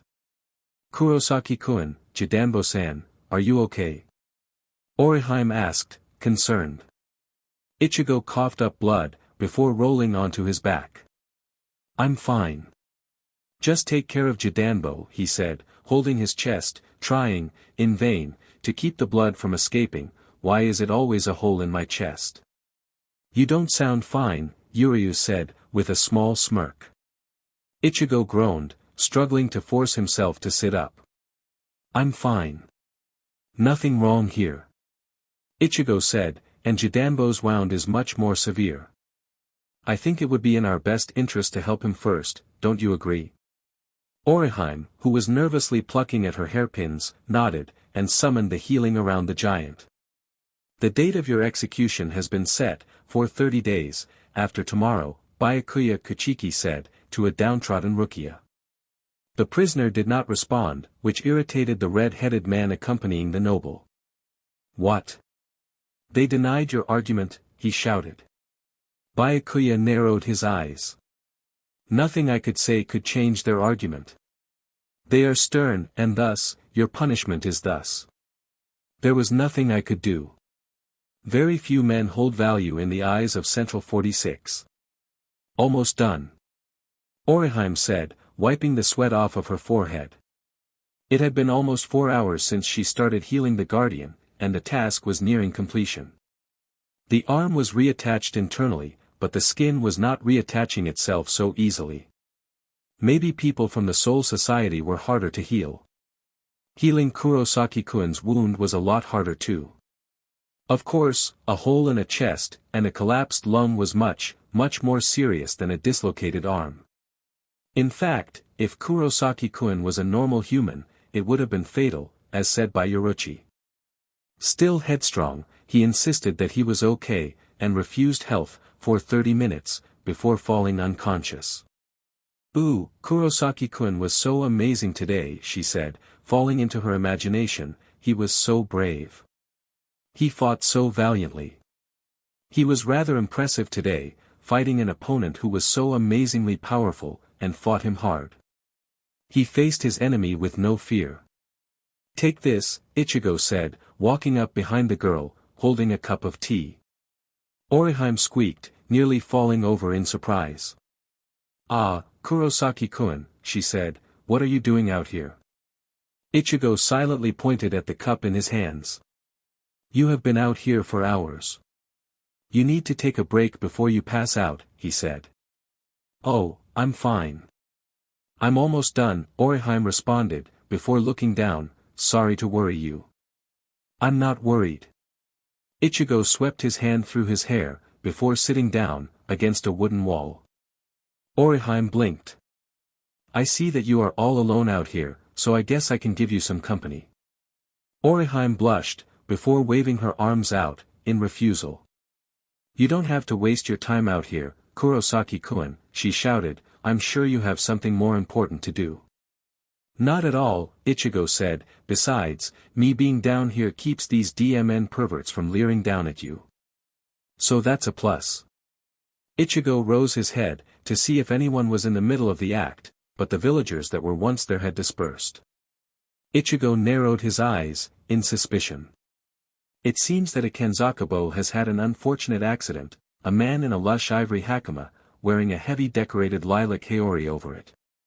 The man had short hair, closer to brown than it was to red, with sharp brown eyes. His mouth was transfixed in a sly smile as if lords had blessed him with unbelievable fortune. Ichigo narrowed his eyes, in mistrust. Are you two newcomers to the Rukongai? He asked, voice reeking with smugness. No, Ichigo stated, simply and sharply. The man chuckled. Miss, if I am not being too forward, may I ask you your name? Orihime opened her mouth, but Ichigo shook his head, halting her. What is this for? Collection purposes. I like to greet visitors. No harm in that. Then who are you? The man's already narrow eyes closed tighter. My apologies. My name is Saito Yu.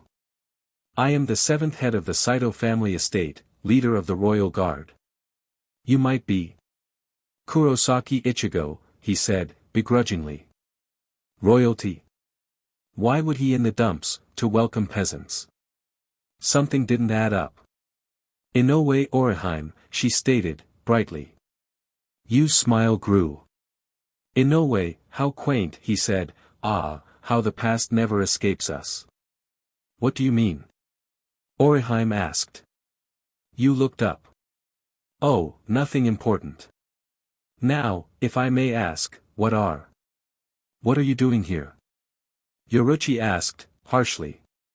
The man looked down and dropped his smile. A talking cat. How exotic, you said, calmly, too bad I'm not interested. Good luck, with your future endeavors. He walked away, haori breezing in the wind. Yoruchi narrowed his eyes. This dot isn't good. Did you find what you were looking for? Saito-sama, a servant, on one knee, asked, bowed. You smiled. Yes. In fact, I found it, and more, he answered, I even found a very pleasant surprise with them. Shall I prepare the royal guard? No need to be hasty. You answered, we need to wait. When we see an opening, we will strike. He took a sip of his tea, before pausing. But, there is someone I do need to talk to. So, now what? Ichigo asked, sitting against a wall. Yoruchi looked into the open flame. We move tomorrow. We will be seeing an old friend of mine, he said. Ichigo shrugged. Whatever. What will we be doing there? Yura asked. Getting into the Soul Society. Ganju, there is no need for this, an old man, who was allowing the group the rest house for the night. Regardless, a well-built man, with shaggy black hair, in a green bandana charged through the door. Where is that DMN Shinigami? Ganju shouted. Ichigo opened one eye, in annoyance. There you are, ya punk butt beach. Ganju grabbed Ichigo by his hair, and held him up. So, what are you doing here? Ichigo narrowed his eyes. If you want to continue having two arms, let me go, Ichigo said, calmly. Ganju laughed. You're going to threaten me. How dare you threaten the #1 Shinigami hater, you coward. With this, Ganju threw the substitute out of the door. Ichigo landed on his feet and glared at the man. Now, let's see what the punk butt beach can do. Ganju said, drawing a small blade. Ichigo chuckled. Kurosaki-kun, are you okay? Orihime called out.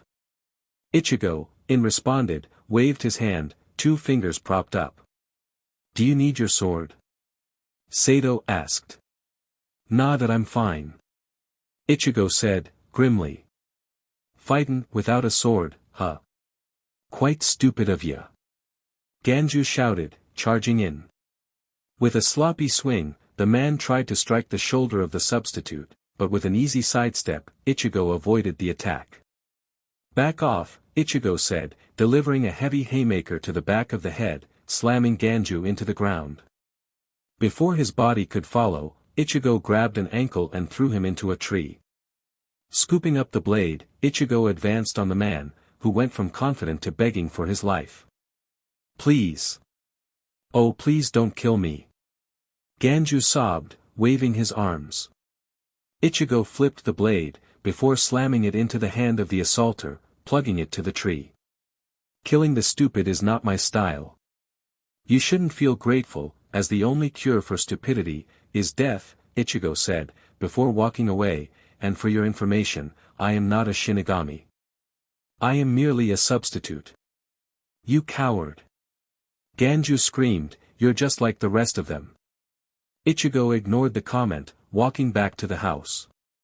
Ganju pulled the blade out of his hand, and attempted to follow him, but a man, wearing a giant clock on his back came to him, riding a boar. Ganjudano, we're late, the man shouted. Ganju's eyes widened, as he pulled out a small whistle. He blew in it, and another boar leaped out of the brush, to run him over. Ichigo looked back, with an annoyed expression. I will be back. Ganju screamed, this isn't over, you hear me? Ichigo shook his head softly. What was that all about? Yura asked. Ichigo shrugged. Day 1. Are we there yet? Ichigo asked. Yoruchi's tail twitched. For God's sake, shut the hell up, he shouted. Ichigo smiled. You sound upset. May I dash? Silence. Ichigo chuckled. You have quite the temper, Yoruchi growled, which in the cat body, sounded like a really, really aggressive purr. Ichigo smiled, content with his early morning victory. If Kurosaki can stop annoying the one leading us, Yura said. I'm an agitator. That's what I do, and I do it well. Where exactly are we going, Yoruchi-san? An old friend. Shiba Kukaku, Yoruchi replied. Will this person help us get inside the Soul Society? That's why we're going to them. Renji, for past couple of weeks, has been in a situation he never dreamed, nor ever wanted. Moving Rukia over to the Senzakyu was already painful enough. Telling her that she was going to be executed, via the Sokayaku, was, even more, painful. Nothing felt right. Even if what Rukia did was a severe crime, did she deserve death? What was actually going on? What was the true motive behind this? Abarai-kun, is that you? A man, with short, wavy brown hair, and thick frame glasses, said, I've been looking for you. Renji paused. What is it, Captain Aizen? He said. Ah, do you have a moment to spare? I would like to speak to you, in private. Kuchiki-san was sentenced to execution for an awfully light crime, won't you say? Aizen Sosuke, captain of the 5th Division, asked. Renji blinked, in confusion. That I don't think my opinion matters, he answered. Aizen laughed, before grabbing a sheet of paper. No one is going to hear you, he said, but Kuchiki-san was given quite the punishment. An execution fit for captains. And the fact that none of the royal families brought up a complaint makes this look a little fishy. Are you saying that this is a conspiracy? Maybe. Do you think that you know who's behind it? Aizen shook his head. Unfortunately, that would be a no. Renji balled a fist, something the captain noticed. No need to be angry. No lie can escape the 13 court guard. That's different. Yoruchi said, looking up, at a pair of arms, sticking up from the ground, holding a banner that read, Great Shiba House, as a white chimney overtook it all, behind the house. As the rest of the group looked on in astonishment, Ichigo narrowed his eyes, in slight annoyance. I can already tell that I'm not going to like this, he said. Give it a chance, Ichigo. You may end up liking it. Whatever. Halt. Who goes there? 2 large beings, with similar faces and fashion stepped in front the invaders. Ichigo placed a hand on the handle of his blade. Is that a Shinigami? Where are you from? Excuse me, Yoruchi said, while we are not in a rush, I would like to speak with Kakaku. Oh, Yoruchi-dano. We did not see you. We will be delighted to take you to Shiba-sama, Yoruchi-dano. If we saw that Yoruchi-dano was with you earlier, my brother and I would have never tried to intimidate you guys, the twin named Koganehiko said, leading the group down a flight of stairs that connected directly to the door. I promise you, you weren't intimidating us, Ichigo said, who builds a house like this? You should appreciate the creativity put into the design. Mind-blowing, isn't it?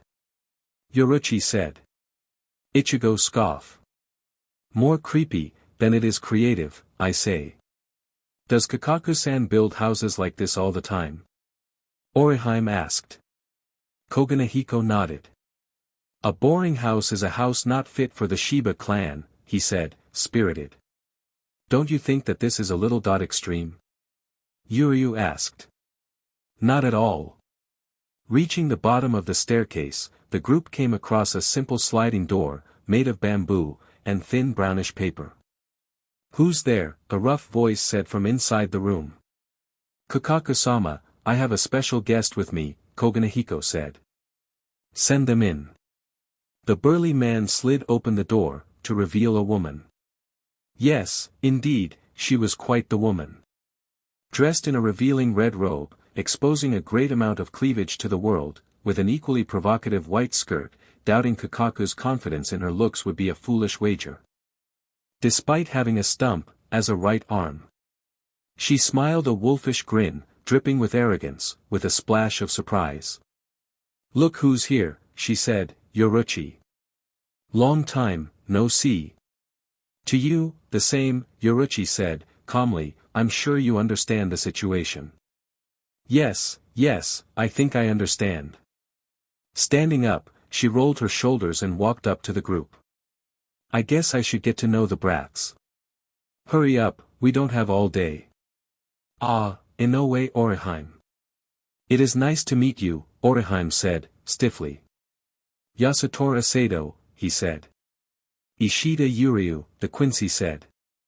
Ichigo remained quiet. Kakaku smiled a cat-like grin. You seem mystified, she said, haughty, placing her hand on her hip, you see something that you like. Ichigo shrugged. I did until I saw that you weren't fully featured, he said, bluntly. Yo, what happened to your arm? The smile on Kakaku's face instantly faded. That's a story that you aren't going to hear. Kakaku said, grabbing a hold of Ichigo's fiery orange hair. Ichigo blinked. Don't worry. I'll figure it out, Ichigo said, I'm rather quick on picking up on things. I'll figure out your story. What is your name, brat? Kurosaki Ichigo. Let go of my hair, woman. Kakaku paused, before whispering something underneath her breath, and walking toward another door. Ichigo rose an eyebrow. I guess I can help you. If you are ready to accept a straggler. Of course, Yoruchi said. He's my little brother. He's a good kid, despite being as useless as hell. Kakaku tapped on the door, then called out, I'm opening the door. Are you ready? I'm ready, One-san, a meek voice said, from behind the door. The door slid open, and... Hello. My name is Shiba Ganju. I am pleased to meet up. The room froze, in a deep silence, which Ichigo broke, rolling into a deep laughter. That's pretty funny, he said. What happened? Am I missing something? Kakaku said. You are late, Captain Ikamaru, an old man, with an extremely long white beard said, staring down the white-haired captain, who just smirked in response. My fault. I was bogged down, Jin said, with work, you know. Regardless of whatever excuse you can muster up, what you did yesterday is completely inexcusable, the old man shouted. There was a breach, that was not brought to our attention. You put the safety of the Soul Society at risk. The Soul Society is fine. There is nothing out there worth our time anyway. That doesn't matter, Captain Ikamaru, a small, petite female, with black-haired braids, said, harshly, you failed to inform us about this. You also failed to kill the invaders. My attack should have been lethal, Jin said, I don't know what could have happened. A captain should never fail to end their target, a man, wearing a ridiculous mask, said, how pathetic of you to do so. Everyone makes mistakes, here and now. No use crying over spilled milk. Mistake? A large, menacing figure, with an incredible hair pattern said, a mistake like that? What a bunch of bullshit. Oh, what could you ever mean? A short being, with white hair, rolled his eyes. Old men, with their arguments. With your skill, this little meeting should have never taken place. Ah, Captain Kenpachi, no need to be harsh. It's always good to get together. Silence, the old man roared, stamping his cane into the floor, cease your petty arguments. We are here to question Captain Ikamaru about the incident. Now, explain your reasoning. Pausing, Jin sighed, and began to reply to the question. By the order of Saito Yu, Captain Ikamaru of the 3rd Division is hereby ordered for questioning, a woman, with long, flowing violet hair, with a curvy frame said, walking through the door. By her side, were 2 men, in black cloaks, hiding their faces. I assume you will not argue with me, Genryusai. What makes you think that you can hear and dash? Captain Suifeng, stand down, the woman said, smirking, may I remind you that I outrank every person in this room. Suifeng barred her teeth but ultimately stepped back.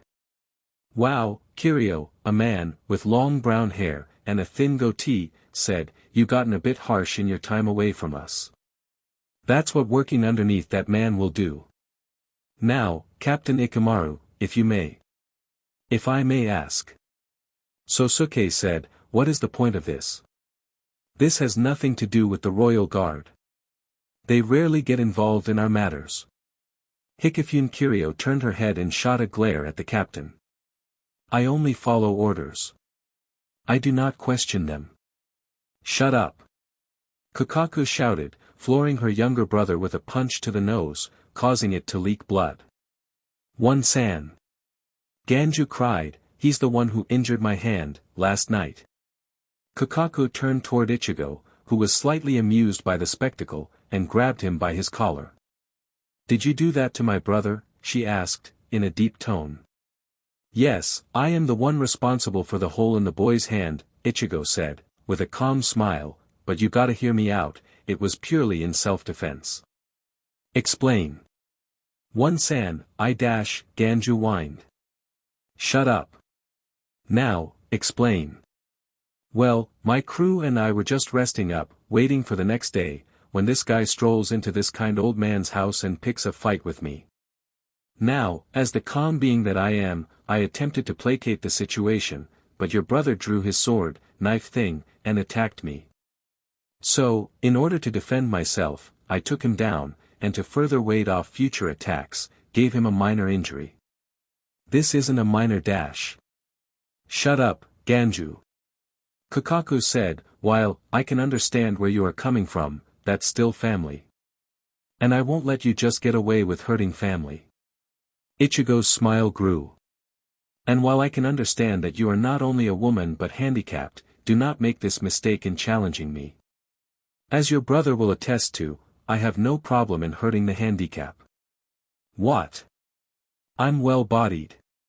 "Exactly." Kakaku brought Ichigo to her level, and glared into his eyes, before laughing. "Oi, Yoruchi, I think you were wrong before," she said. "Eh?" Yoruchi responded. "I think I'm going to like this one." She let go of Ichigo and walked over to the door the group came in. She said something to Koganehiko, who responded with a nod, and ran up the steps, to fulfill his duty. She turned back to the group, and motioned them to follow her. "It's rather bright down here," Yuryu said, looking up at the lights, that illuminated the hallways of the underground home, and there's no sign of electrical lights or anything. "Light vines," Kakaku replied, despite the statement not being for anyone. "In particular, I planted some in the walls and ceilings. Good source of light." "Light vines? Is that some kind of soul society plant or something?" "Here we are," Kakaku said, ignoring the question. Ganju, open the door. Ganju ran to the door, and slid it open, as loyal and as subservient as he could. Inside the room, was a massive black chimney, on a platform. The room was unusually wide, and empty, and the ceiling was extremely high. "What is this?" Yuryu asked. Kakaku groaned. "You ask a lot of questions, boy," she said, "this is your way inside the Siriidii." As she said this, the ground started to rise, and the ceiling started to open. The white chimney outside shattered and the black one took its place. "You are going to drop in, on the Siriidii, you got me." Ichigo looked at then back at Kakaku before the light bulbs turned bright. "This is a cannon," Ichigo said.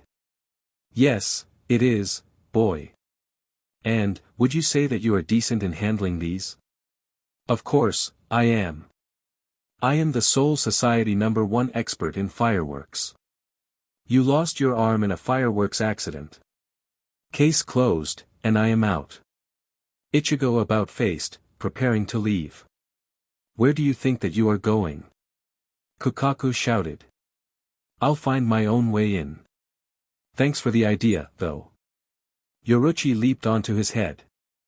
"Ichigo, there is no other way in," he said, "this is the easiest and safest way into the Siriidii. We will be using the cannon." "I think I'm with Kurosaki," Yuryu said, "she can't just fire us all in there. We'll die, for sure." For his comments, he was pegged in the side of his head, by a clear, spherical ball, which Ichigo caught, on the rebound. "This is what we call, a Ryushukaku," she said, handing one to her brother. "It gathers your spiritual power, and translates it into a ball of energy, protecting you from the thick membrane of the Siriidii." Ganju exhaled, and summoned up a blue ball, protecting him from the outside world. "It's easy," he said, making the presentation feel like an infomercial. Kakaku smacked the ball a couple of times, even to provide an example. "It's basically the same as Kido," she said. Ichigo frowned. Really wished one of my teachers would have bothered to teach me Kido," he said. Yoruchi narrowed his eyes. Be grateful that I taught you the art of the Shunpa, he said. And I am eternally grateful. Ichigo responded, sarcastically, whatever. If I lose a limb while doing this, you own me a. He started his snarky comment, only to notice Orihime, looking at him, as he walked out of the room. He grimaced, and paused. A favor. A special favor, he said, his comment lacking the force that comments of his normally hold. Kukaku smiled. I'll take that wager. If you follow my instructions wholly, you'll come out fully intact. If you followed your instructions wholly, you would be fully intact. Oh wait, Ichigo said. Kukaku narrowed her eyes. Well, I can see where he got his mouth from, she said. Excuse me, Ichigo said, wondering what she said. Nothing. Get to practicing. Inoue Dano. You are such a quick learner. It's perfect. Ishida Dano. It has a weird shape, but it's well made. You must be of the minimalistic side. Yasutora Dano. It's not very stable, but it's packed with power. Very good. Kurosaki Dano, what is that? Ichigo's ball was clearly the least stable of the group. It lacked a smooth surface and was surging with electricity as if Ichigo was just trying to exhibit his excess power. Koganehiko and Shiraganehiko tried to take the ball away from him but instead were bounced away, into a wall. Step off. It's volatile, Ichigo said, eyes narrow, I know how this works. With an exhale, the ball evened out, becoming more stable. There was still an element of missing control, but the sphere no longer looked like it was going to explode. Spiritual control is nothing. It's a mental toy. A puzzle. Nothing difficult.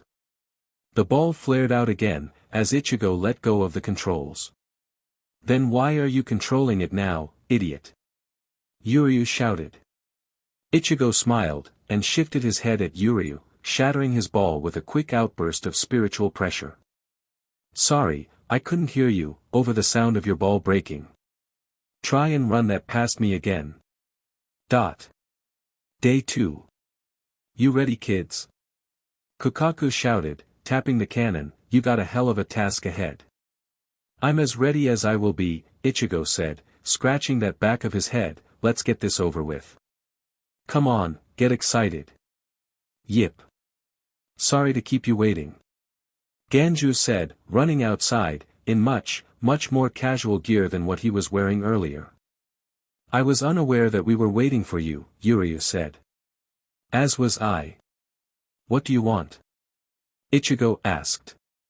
Ganju glared at the orange-haired substitute and walked up to him. I'm going with you. The hell you are. Get lost. I'm going with you. My brother was killed by a Shinigami. Ganju, stop. I need to go. I need to know why. I need to know why my Oni-san, who was a genius, did what he was always told dutifully, and was a symbol of excellence, was betrayed, and killed. Ichigo narrowed his eyes. Sad story. Unfortunately, I do not give a shit. You can go, but do not be a burden. He walked around the young man and stepped into the base of the cannon. The rest of the force joined him and placed a hand on the Ryushukaku. When we get in, stick together. If we are separated, they will kill us, Yoruchi said, they are much more powerful than anything you have faced before. Do not underestimate them.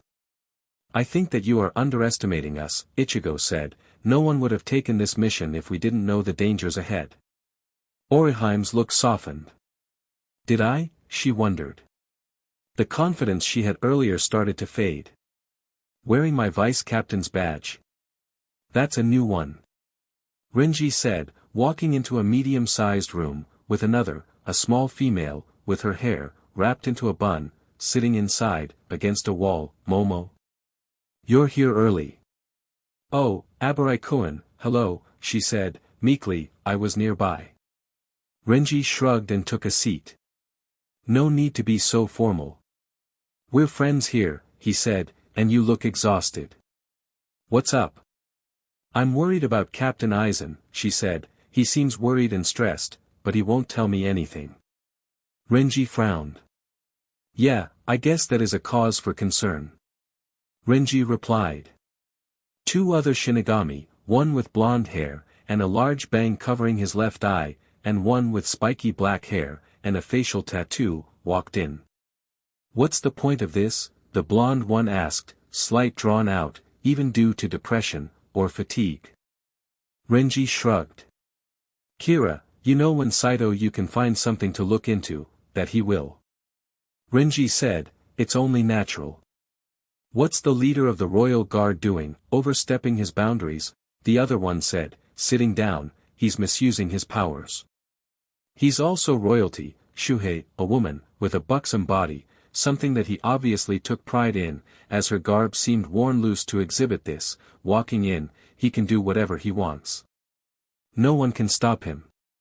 Regardless of that, Ranjaku, Renji said, the fact that he thinks he can bully us around, to do his bidding is dash.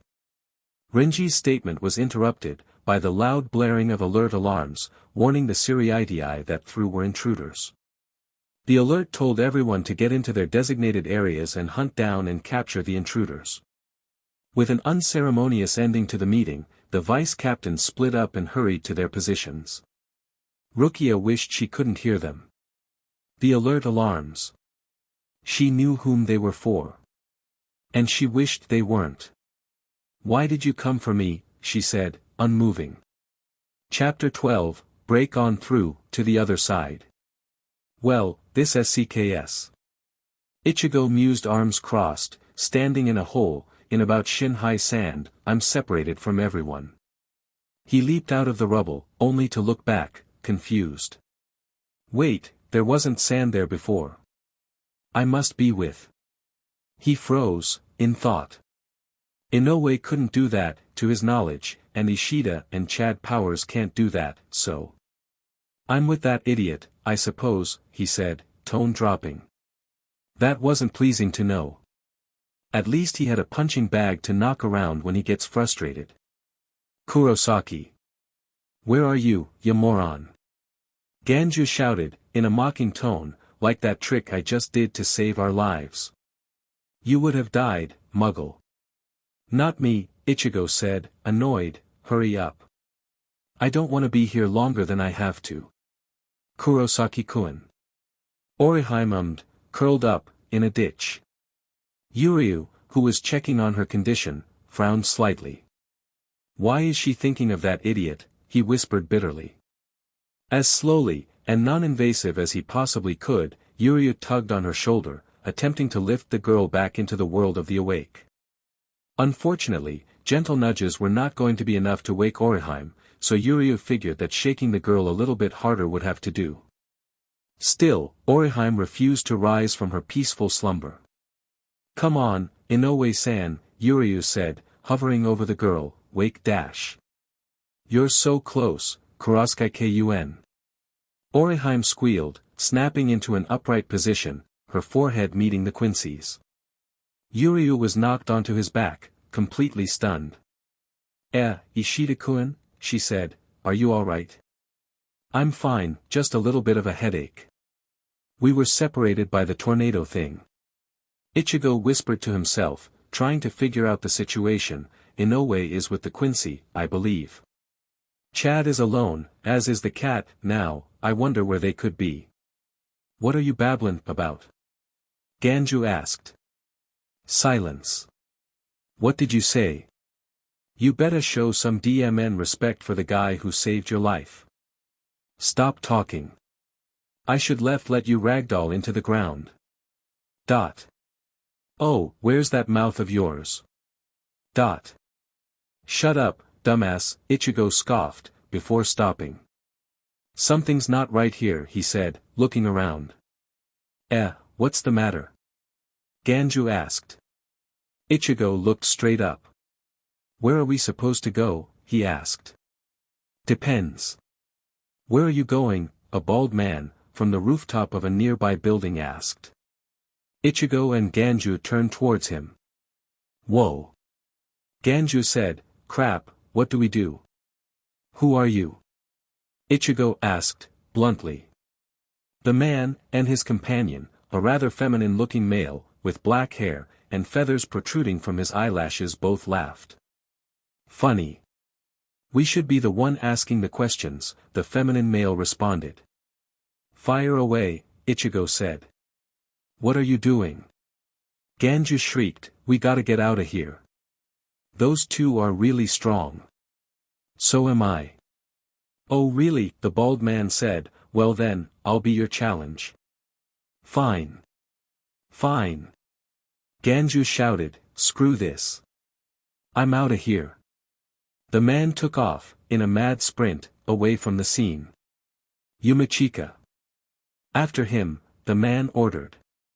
Got it, Yumachika answered, jumping after the man. Ichigo narrowed his eyes. Not going to help him? The man asked. Ichigo shrugged. To be honest, I really don't care if he died or not. He's a hassle, he said. Sounds like you two aren't the best of allies. Whatever. Let's get this over with. I got things to do. The man laughed. Before we battle, mind sparing a few common courtesies? Ichigo grimaced. I'll rather just kill you, and get this bullshit I got myself in over with. My name is Madare Mikaku. What's yours? Kurosaki Ichigo. Ikaku cackled in laughter. Another Ichi. That means that this going to be a fun fight. Can I just kill you now? Captain Ichimaru. So pleasant to see you again, you said, pouring a shot of tequila, want some? No thanks. I thought that this is a formal interview, Jin said, besides, I don't get why you're drinking an American drink, over a traditional Japanese drink anyway. Oh no, tequila is a Mexican drink. I got it from an American. Brigadier General Andrews, to be specific. A gift, from one soul society, to another. What is this all about? Ah, nothing really. I'm not a busy man. So you think you can just waste other people's time? Seems like it. I am the head of the most powerful family in the Soul Society of Japan. And that makes you so important. Very. Lord Saito, the reports have come in. There is a small team of insurgents currently in the Siriidii, as we speak, a woman, with long, straight blonde hair, and bright orange eyes said. Good job, Captain Sato. Captain Ikamaru, I'm sure you want to go back and help, so I won't keep you any longer. Was there a reason to all of this? Jin asked, slightly confused. A little bit. I actually do have a question, you said, eyes narrowing, what exactly happened on the border? Why did I have to make a visit to that poverty-stricken blight, to see if one of my biggest assets was in danger? Why did you not execute the invaders? Well, I wonder why you couldn't ask me earlier. Again, had to build a case. Can't have you lying to me with stakes this high. For me. Oh you. You're not even close. You got that focused look down pat, Ikaku said, real nice. I'm sure you can entertain. Ichigo rolled his eyes and drew his sword. Let's go, he said, charging in. Ikaku grinned, drawing his sword, and holding out the sheath in a defensive stance. Come on. Ikaku screamed. Ichigo exhaled, and spun to Ikaku's offensive hand, swinging his sword down at his shoulder, which the bald man effortlessly dodged. Ichigo, not wanting to let go of the momentum, swung across his body, which Ikaku parried with his sheath. Predictable. Ichigo thought. Ikaku, now on the offensive, poked in, with his katana, which Ichigo dodged, retreating. I'm not going to get anywhere with attacks like that. Ichigo whispered. He reformed his stance and glared at Ikaku, who was grinning. What's the matter, Ichigo? Not doing as well as you thought? Ikaku asked, mockingly. Ichigo sighed. I guess I'm just going to break this guy down, bit by bit. Ichigo, instead of recklessly charging in, took slow, and deliberate steps toward his enemy.